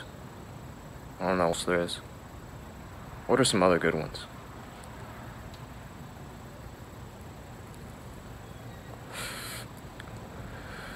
There have been some. A recent one was The Circle. The Circle. But The Circle is just like, dude, whenever they have these movies about dystopian futures with not too far removed from the present day, like Black Mirror, that TV show, dude, I can't, like, I'll watch it as junk food for my brain, but then afterwards I'll just say, like, god damn, those people, the people that they feature in this, they're so stupid. Like, yeah, technology, you can use it for stupid shit, and stupid people will do stupid shit with technology. But at the same time, if you leverage technology appropriately, you can do so much. At the end of the day, technology has this wonderful capacity to affect people at scale.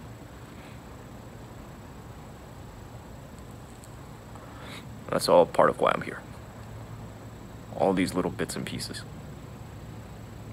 Thoughts on Mr. Robot? I like it. I like it a lot.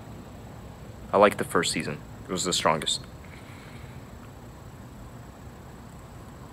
I can identify a bit with Elliot, but I think we all can.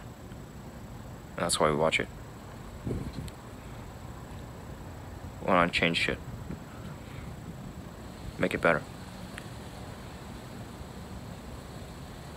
When I say I can identify with him, I mean a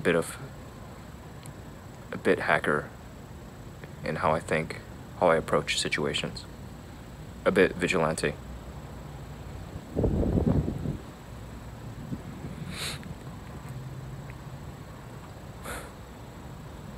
A bit crazy too, I suppose.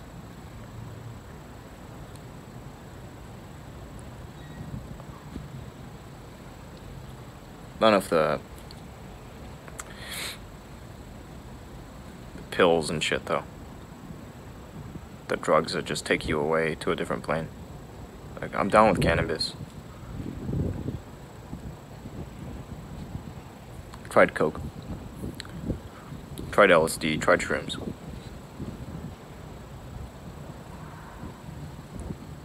I can understand why Jobs was such a big fan of the psychedelics.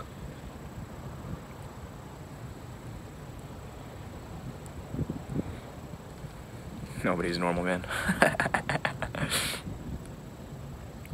Yet we have this word, normies, that certain people use quite often on the internet to describe their fellow man. I mean, we're all a bit normie and we're all a bit strange.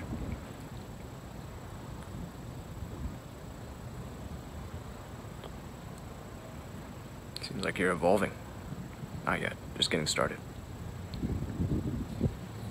Just getting started. We're still at square one.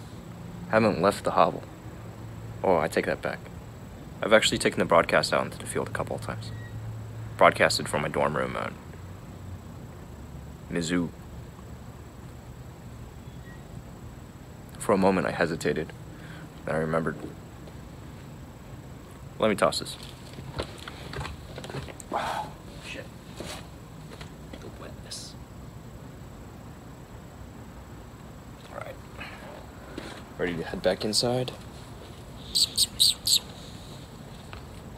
Your degree? There's a science petroleum engine from the University of Tulsa. Come here. Leave it.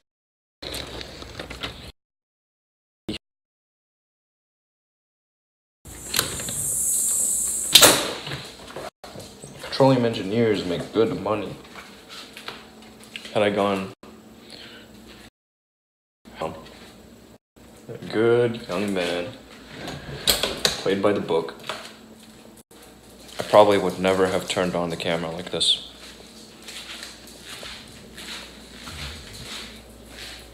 I probably would never have invited people into my life like this.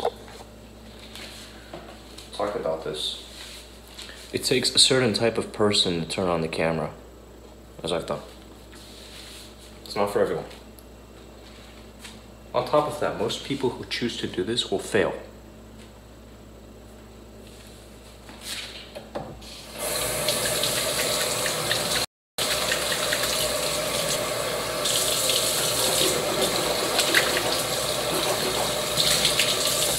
And it's funny that you should evolving.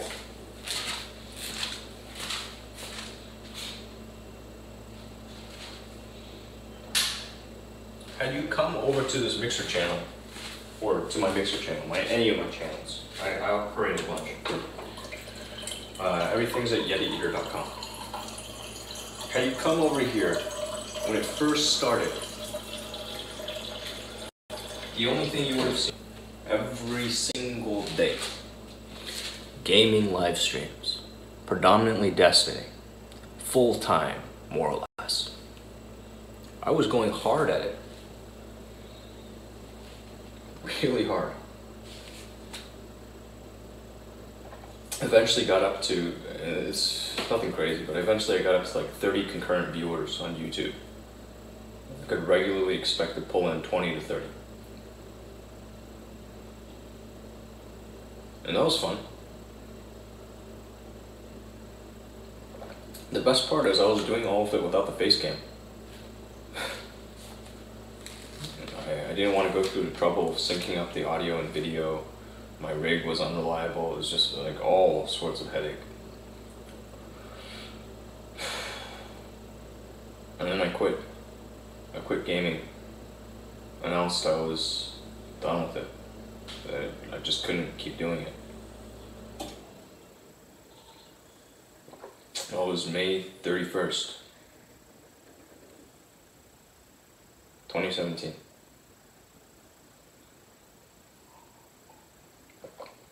I wrote up a little script and I read from it during a fair live stream.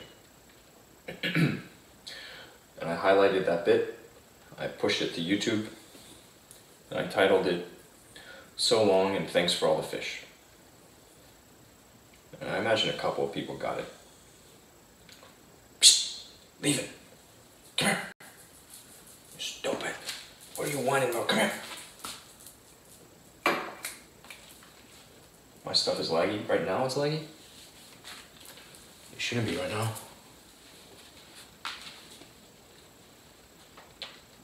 Hey. Hey.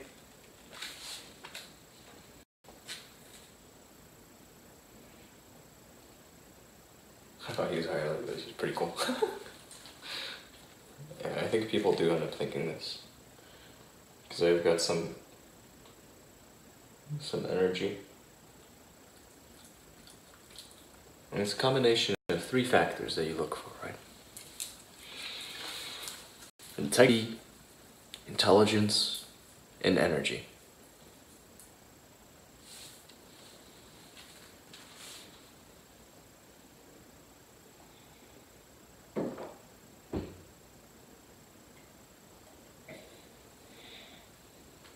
If you got all 3, you can do anything. Anything. And at the end of the day, people will happily say, this is a good guy. I'm glad I met this person. I'm glad I gave this guy a shot.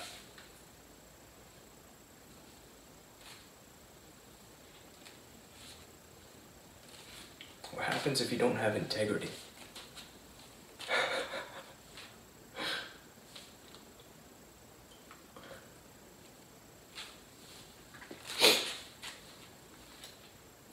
Anyways, where are we?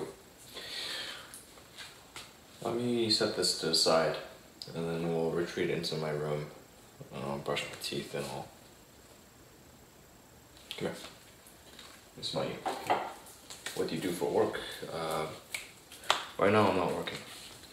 So, I just finished, not too long ago, I finished my first semester back in my MBA program.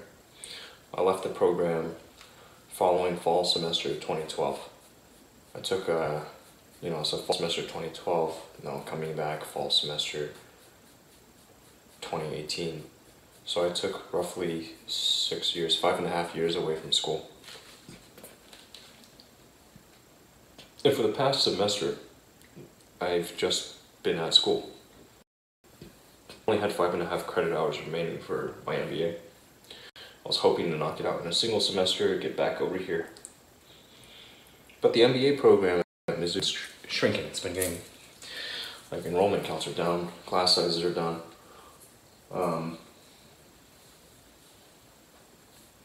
They don't do things like they used to. So, the capstone course is now only offered in the spring. Last semester, I took all of 2.5 credit hours. This coming semester, I'll be taking 3 credit hours. I'm privileged. I don't have to work while attending school. Parents saved up a long time ago, socked up money in these 529s. And back when I was pursuing my bachelor's of science, I hardly used any of it. I was pretty aggressive about seeking out scholarships. So my cost to attend school, the total cost will end up being, like, it's probably going to end up being less than what my brother and sister ended up having to pay. You know, 4 years at Princeton, it's not cheap. Not a cheap place to go to school. My brother, 4 years. I wonder if he'd want me to share that detail. I mean, I'm proud to share at my sister's school because, you know, it says, hey, we've got some brains. Not only brains, but whatever the fuck it takes for an Asian American to show up at Princeton.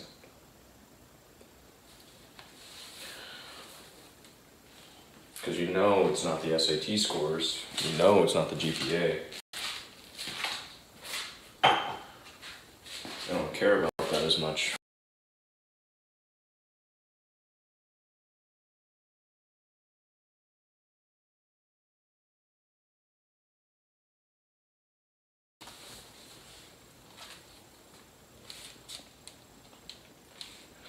Doing Facebook Live now? Oh yeah, okay, my buddy William made it back safely. Struggling streamers, blah blah blah. You'll have to give me a little more context. How was what? Sorry, I wasn't monitoring. Also, I'm gonna start moving and you'll probably see things get really choppy again. Because I still need to keep, oh fuck. We still got berries. There's a money order sitting here. Oh, where did I put my cash? Alright, there it is. Gotta keep track of that. Hey, you want these berries? Princeton? So there's something really funny that happens to students that end up at these prestigious institutions like Princeton. During the first year, a lot of them end up freaking out because for the first time in their lives, they're surrounded by peers that they think are smarter, more talented, more capable, and they freak out. It's that Dunning-Kruger effect, man. It hits him hard. You, good boy. You're so cute. Didn't you know that? So my sister got hit by it too.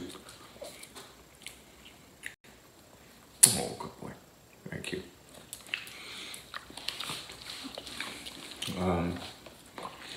She took some time away from school.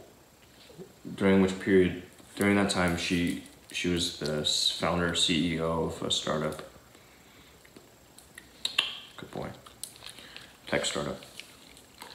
And the team decided ultimately to disband. They were so burnt out from working on it, and they just don't want to do it anymore. After that time, she went on to work for another startup and stayed there for a while. I don't even know how long she was there for. Because during that time I started broadcasting and just gaming, and just like time was a blur, dude. It was a complete blur. Do a circle. That's good. Good boy. Sit. Good sit. Yeah. Blueberries are good for you, Paul. They're very high in antioxidants. You hungry? Yeah, you want food, don't you? I'm sorry, I'm so sorry I forgot to feed you. I'm gonna get you some food.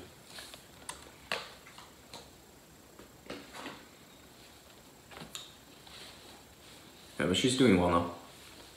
She's the one Princetonian working at her company she's at.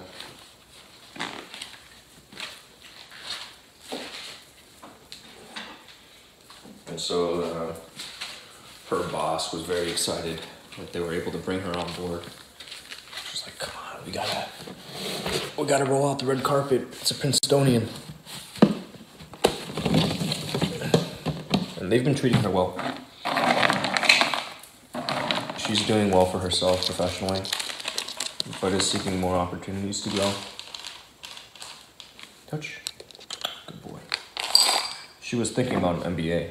I tried dissuading her from it. No, you don't want to be doing that. Especially not where she was planning to go. Hey, get back. Get back. Go to bed. Go to bed. Good boy. Good boy.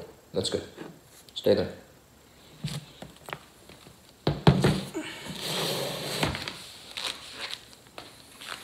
Good. Good stay. Come. Okay. Yeah. Yeah, boy. Keep on fresh with my kids. Nice. You grow 'em? My parents like to garden. I didn't really pick that up. I've been interested in things like aquaponics, hydroponics. I've got plans for the backyard eventually, but just when money's right. But fresh berries are quite nice.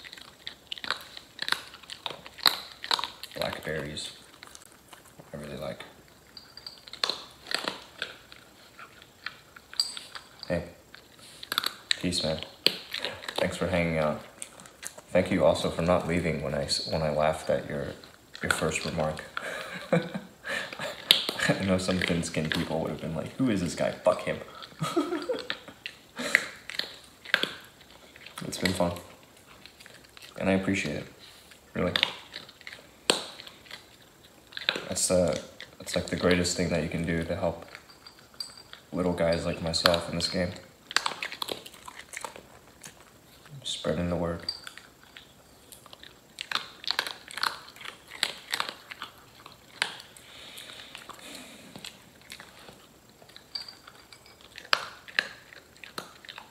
It's simple, but super helpful. A few people do it. Very few people end up doing it.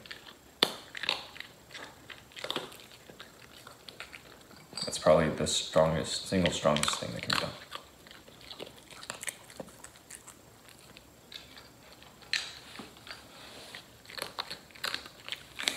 Good night. Sleep well.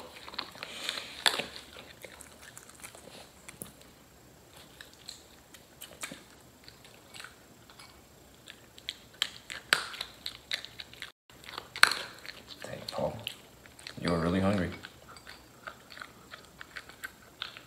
Really, really hungry. Anyways, let me get the light on in my room. Oh, I'm not walking into a dark room. Uh-huh. Good boy, Paul. You want a treat? You want a treat? If you want a treat, speak.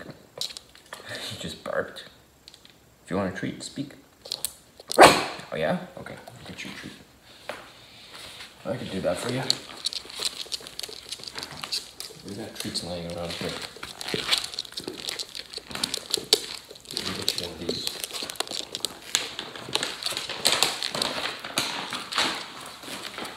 Ooh, this is good stuff, huh?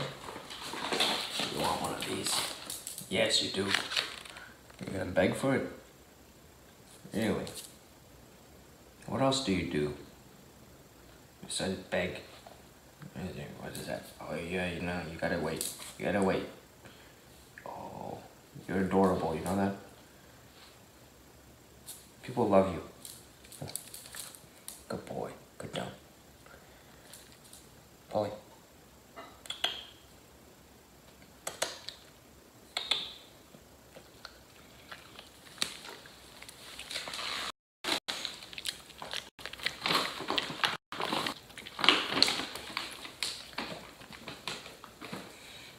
Gee, you finished your dinner. No complaints, because you were hungry. And now you have the option to get treats. Yeah. It's adorable, Paul. You're very cute when you do that. Very, very cute. I think it's a great trick that you got. I like that you got that up your sleeve. Paul, down. No. Down. Good down. Bang. Bang. Hey. Bang. Down. Good down. Bang. Stay there. Remember, I shot you, so you're dead. Okay, and now you're up again. My bullets are not strong enough for you. You are unstoppable. You are my unstoppable little Yorkie.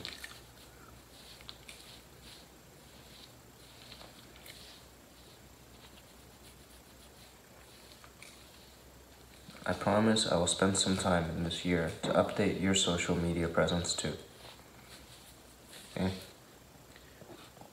Maybe we'll get somebody else to do it, I don't know. When the time's right, yeah? Paul's got a lot of content. You just don't know it yet. But, Jesus Christ. I mean, it's like kids. You know, he's a perfect little subject for photographing, for videos. You bet I've got a whole bunch of stuff from him. Maybe I can do like throwback Thursdays for this year. We'll find some good stuff to share, yeah? I want to share you with the world because you're a good little dog. And I'm proud of you. You turned out great.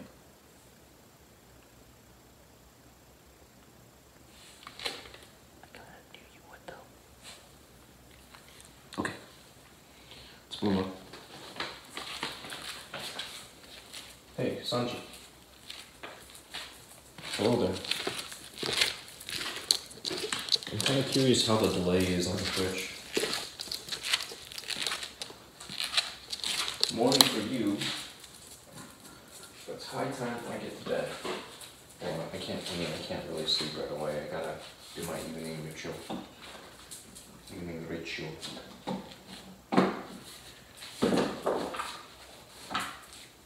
But I hope you had a good night's rest.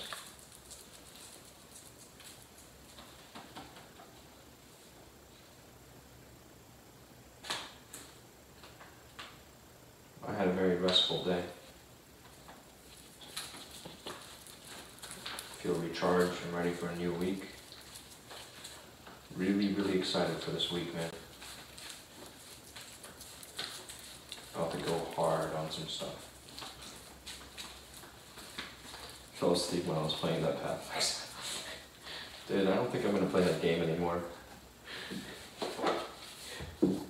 It It was fun to try it out, kick the tires a bit, but I can just see it being a massive grind fest.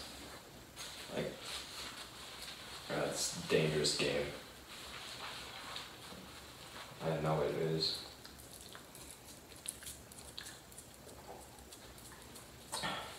I was really disappointed, I think is the right word here. I was disappointed because my broadcast did not hold up when I was playing. And just like if the lights were on, you might see some problems. In fact, you might see some right now. Some issues. My system is still a work in progress, as you know. It's not cheap to improve upon what I've got. And I am a poor young man. But we'll get there. How can I close this? Thank you. We will get there. Look. A little sack of monies. In fact, this is an interesting little tip that I picked up some time back. This guy suggested that if you want to become wealthy, you should get your hands on some money. Just regularly handle it so that you can get comfortable with it. Just like walk around a big amount of money. And personally, I don't do this. Maybe that's why I'm poor. But personally, I don't do this because carrying large amounts of money is a liability. Especially if people know you've got a lot of money. But it is a weird feeling. Like, if I remember my friend had me bring back 10 grand when I went to visit with him for his wedding. So I'm going through the airports carrying 10 grand inside of my briefcase.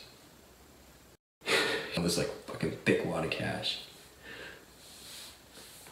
And it made me very vigilant about the whereabouts of my possessions. Hyper vigilant. And I'm looking around, just making sure everything's clear. Of course nobody suspects anything. And it's okay, you can walk around with up to 10K across international borders, it's no big deal.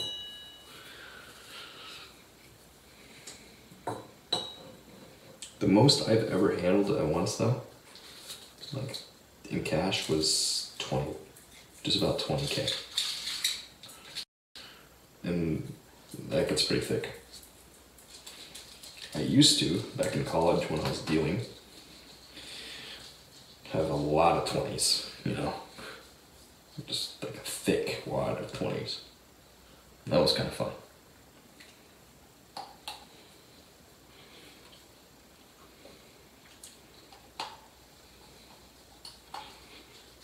But I prefer bigger bills. Here in America,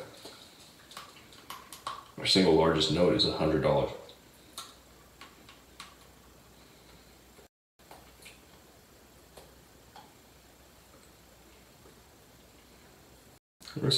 So, it's a bit of money. You can buy quite a bit for $100, especially food.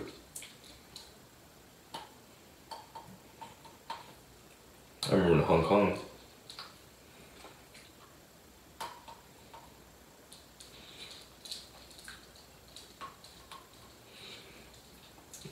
they have 500 Hong Kong dollar bills. Or, I should say they used to. I don't know what the situation is there now. It's been a long time since I've been in Hong Kong.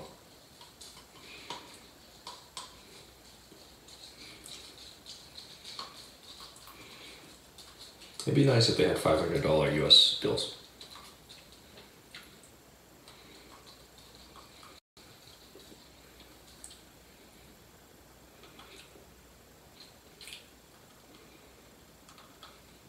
then a stack would be 50 grand.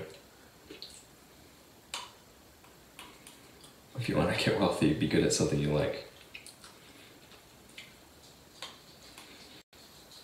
You better hope that thing you like has a market for it, though.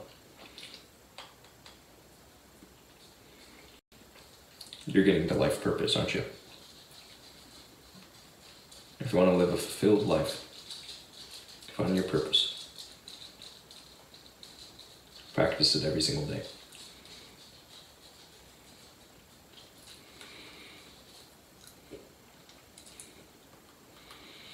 That advice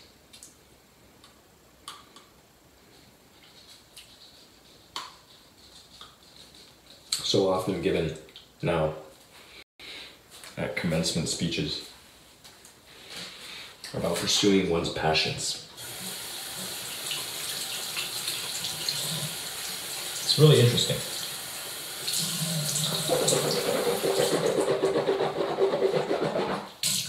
Because there's always a caveat.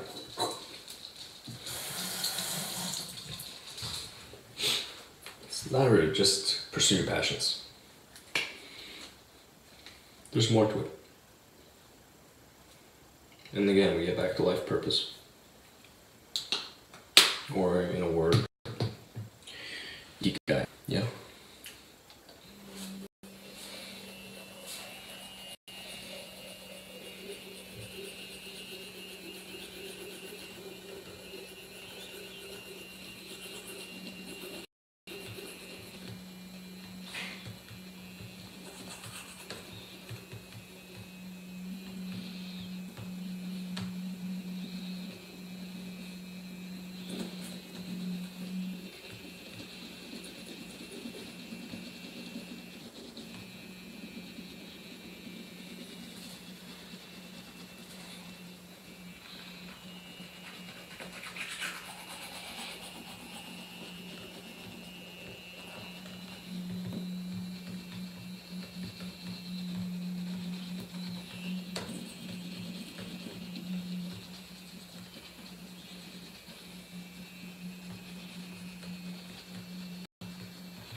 Now,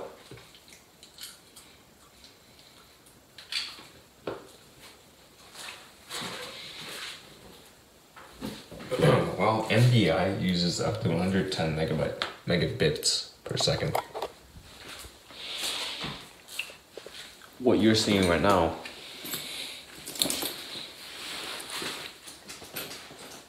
is only 8 megabits per second on the video feed. The audio adds another 160 kilobits per second. So total network utilization is not insignificant.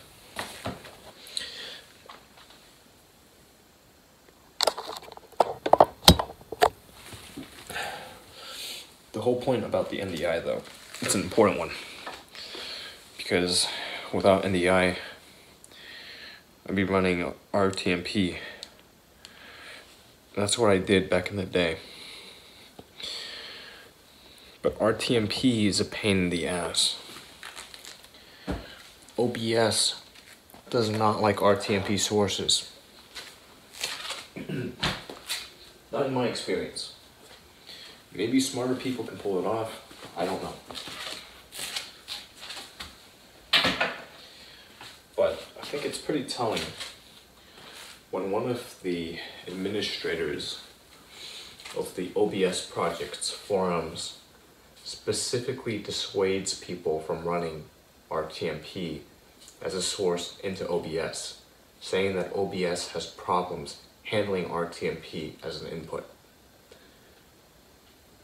The same individual specifically calls out NDI as the right tool of choice for this job.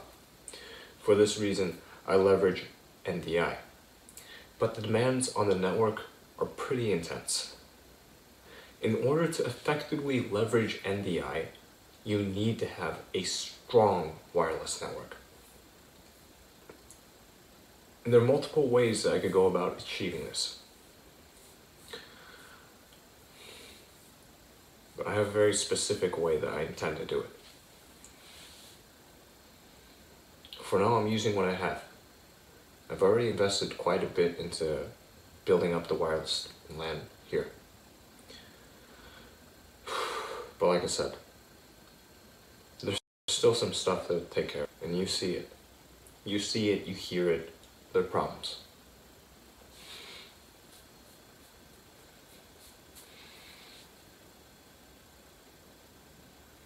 That being said, we shall overcome. It's just a little bump. It's nothing. I'm most excited, however,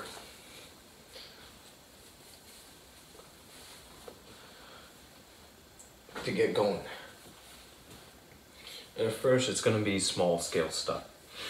With any luck, I'll have my live streaming rig up and running, so I'll be able to broadcast to you and show the entire drive from Houston up to Columbia. It's a total of 12 hours or so, 12 and a half. I'm not going to take all in one day. I still need to plan out my route and arrange for a stop at a halfway point where I'll overnight. But if I can get it up, it should be fun. I've got a little backpack that I can use to carry all of the gear. I'm ready to do some real field testing. That way I've got proof of concept up. I can show people, hey, that little thing that I was describing to you, it actually works. You might want to take a second look.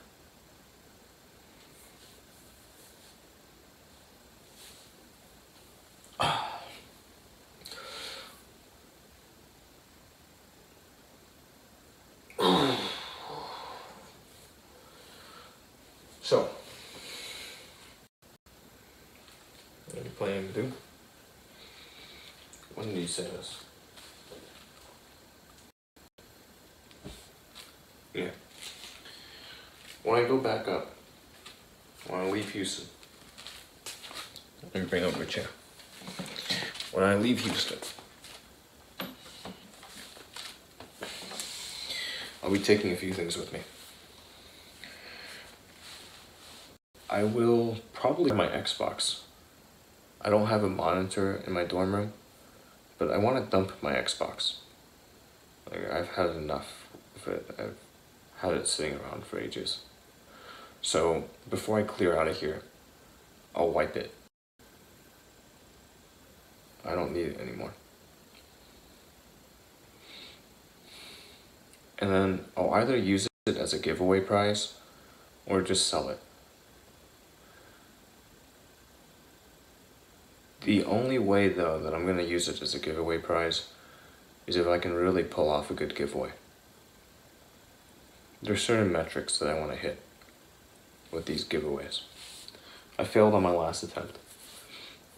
My last attempt, I gave away a prize that was worth is worth $10, and I did not get nearly as many entries as I wanted. Didn't get nearly as much out of it as I would have liked. But you know, somebody has that CD key now. They got the game. They never said anything after I sent it to them.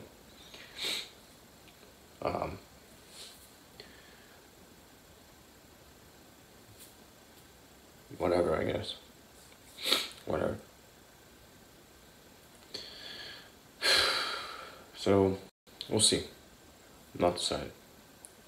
But I'll leave here with some inventory. Little giveaway items, shit I'm trying to offload. And I'm in no rush, you know. Like, my time's gonna be limited. The other thing I'll be looking, other things I'll leave with, that I didn't come here with. One, my new computer. You know, that little stick computer. I'll be running it, I'll be taking it along with me.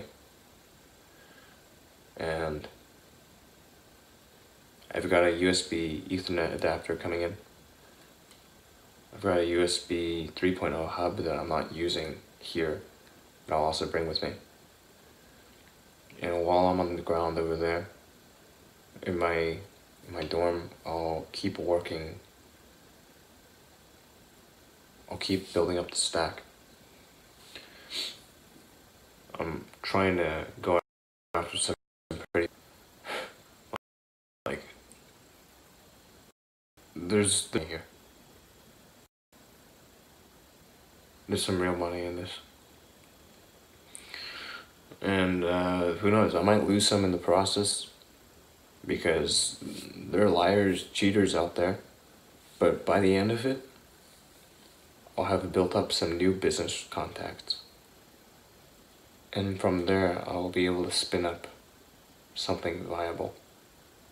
Something that I can then go on and help other people across this country with. I'm very excited about that. Like, so excited. Because, man, for years, I've been, I don't know if I really, like, I call myself an entrepreneur, you know, but, like, I really gave it a good fucking show. I tried hard. Just didn't put the energy into the right areas. And now, for the first time, there's really something that I can do. And it's just the technology business. You know, there are other players already in this game, but I'm confident that I can take a slice of their pie. I'm happy to go to war with them. Because, well, competition is good. You want competition in business. As a consumer, you never want to be in that position where there's only one person out there offering something. Once you end up in that point, like, they'll fuck you. They'll fuck you raw and dry all day. You can't trust them. People don't go into business to lose money. They don't go into business to do you favors. They do it to make money. And when there's no competition, they'll milk it. They'll milk it until somebody else comes along and says, hey, I can do that too. And I'm gonna do it. I already talked about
Oh, hey.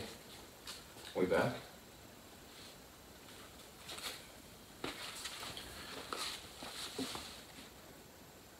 Hello? Connection in progress. Please wait.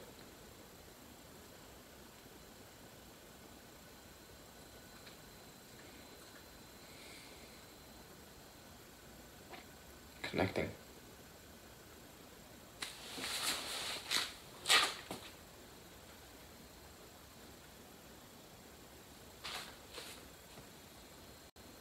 Alright. Alright. You wanna know something really fucking weird?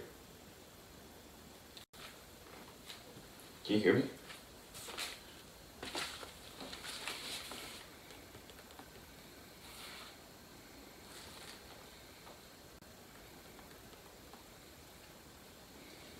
Mic check. Check, check, 1, 2. Check, check, 1, 2. 2, 1, 1, 1. Like, it looks fine on my end, you see? See the bar moving, but I don't know if you can actually hear me. Because sometimes this thing fails hard. Nothing? Nothing? It's weird. Let me check on my end. Let me pull up Mixer app.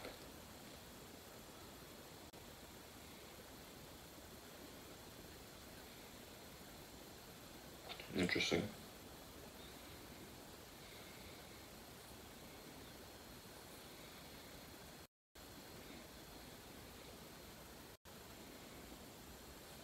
Okay, mic check. And I can't hear shit. And mic check. Oh no, I can hear, okay. It's actually fine.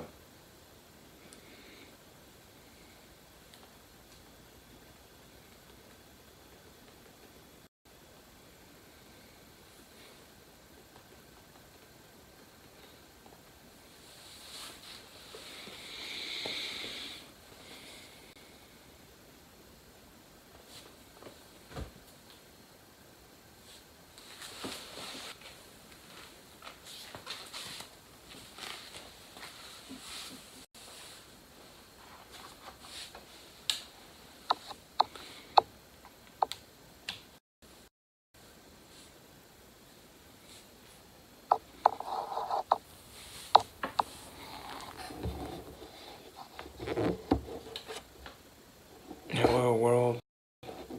Is anyone... You're able to hear me now. Right, I just need confirmation.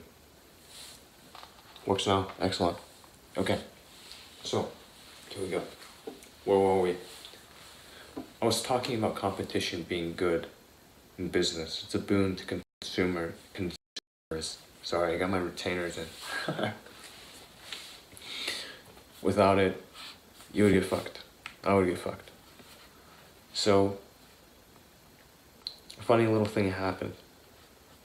And because that funny little thing happened, I'm committed to going to war with these guys. I'm committed, at least starting with America, because this is my turf, yeah? It's my land. It's your land. This land, for you and me. That's where we started. I'm gonna compete with them, head to head. And from here, the next step, we'll figure it out, one little bit at a time. I think though, if I'm able to pull this off successfully, I'll be able to win over everybody. Not just people trying to save a buck. Right, everybody loves saving money. But the people who already have experience on the ground in other countries around the world. And I'll be just able to start tapping into their experience. And very quickly, I'm gonna be able to take these guys out. Wipe them off the map. I know it sounds vengeful. Like, damn, Yeti, why are you so mad at him? But I got my reasons. And it really goes back to one thing.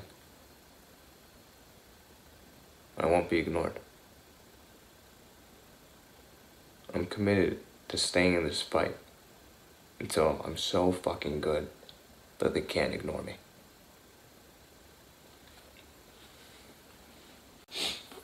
Not just as a broadcaster. Not just as a businessman.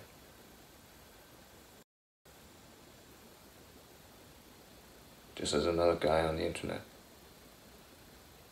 I want to be that guy.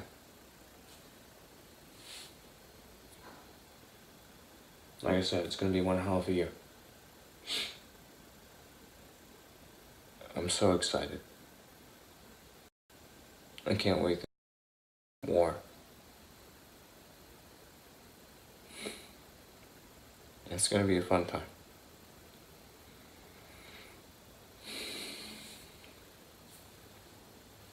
I wrote this little bit the other night.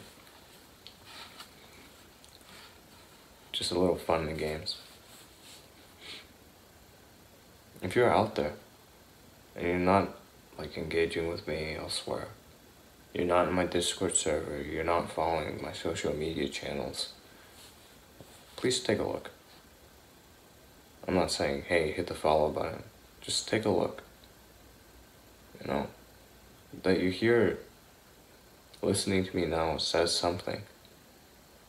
I hope you just take that extra step.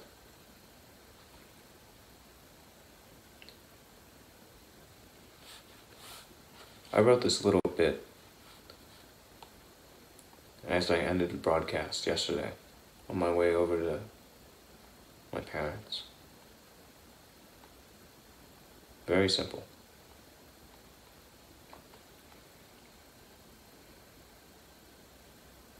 Pulling it up for you.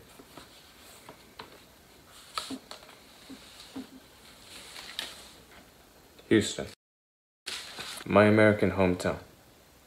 For now, my village by the sea. But tomorrow, the world. 2019.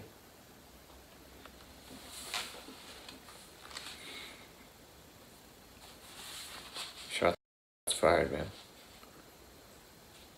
I put that out to the world. Just like I told you what I'm gonna do with this game. We're gonna make this shit happen.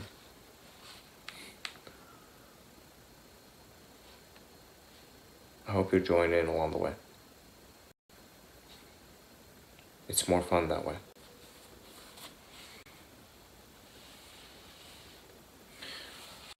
But my time tonight with you has come to an end.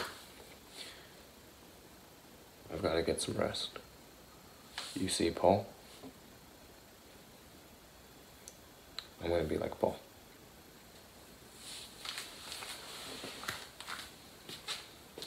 Hey kid. I love you. I love you and you're a good dog. I'm proud of you.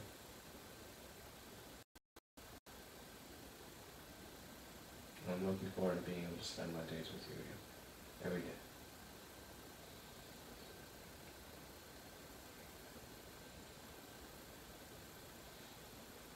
I'll leave you soon, but it's not for good.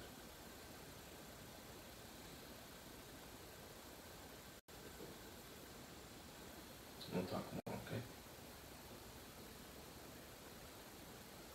Sleep well.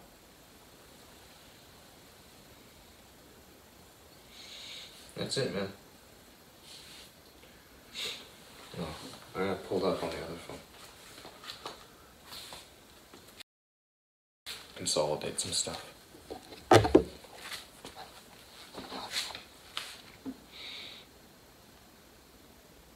You'll see.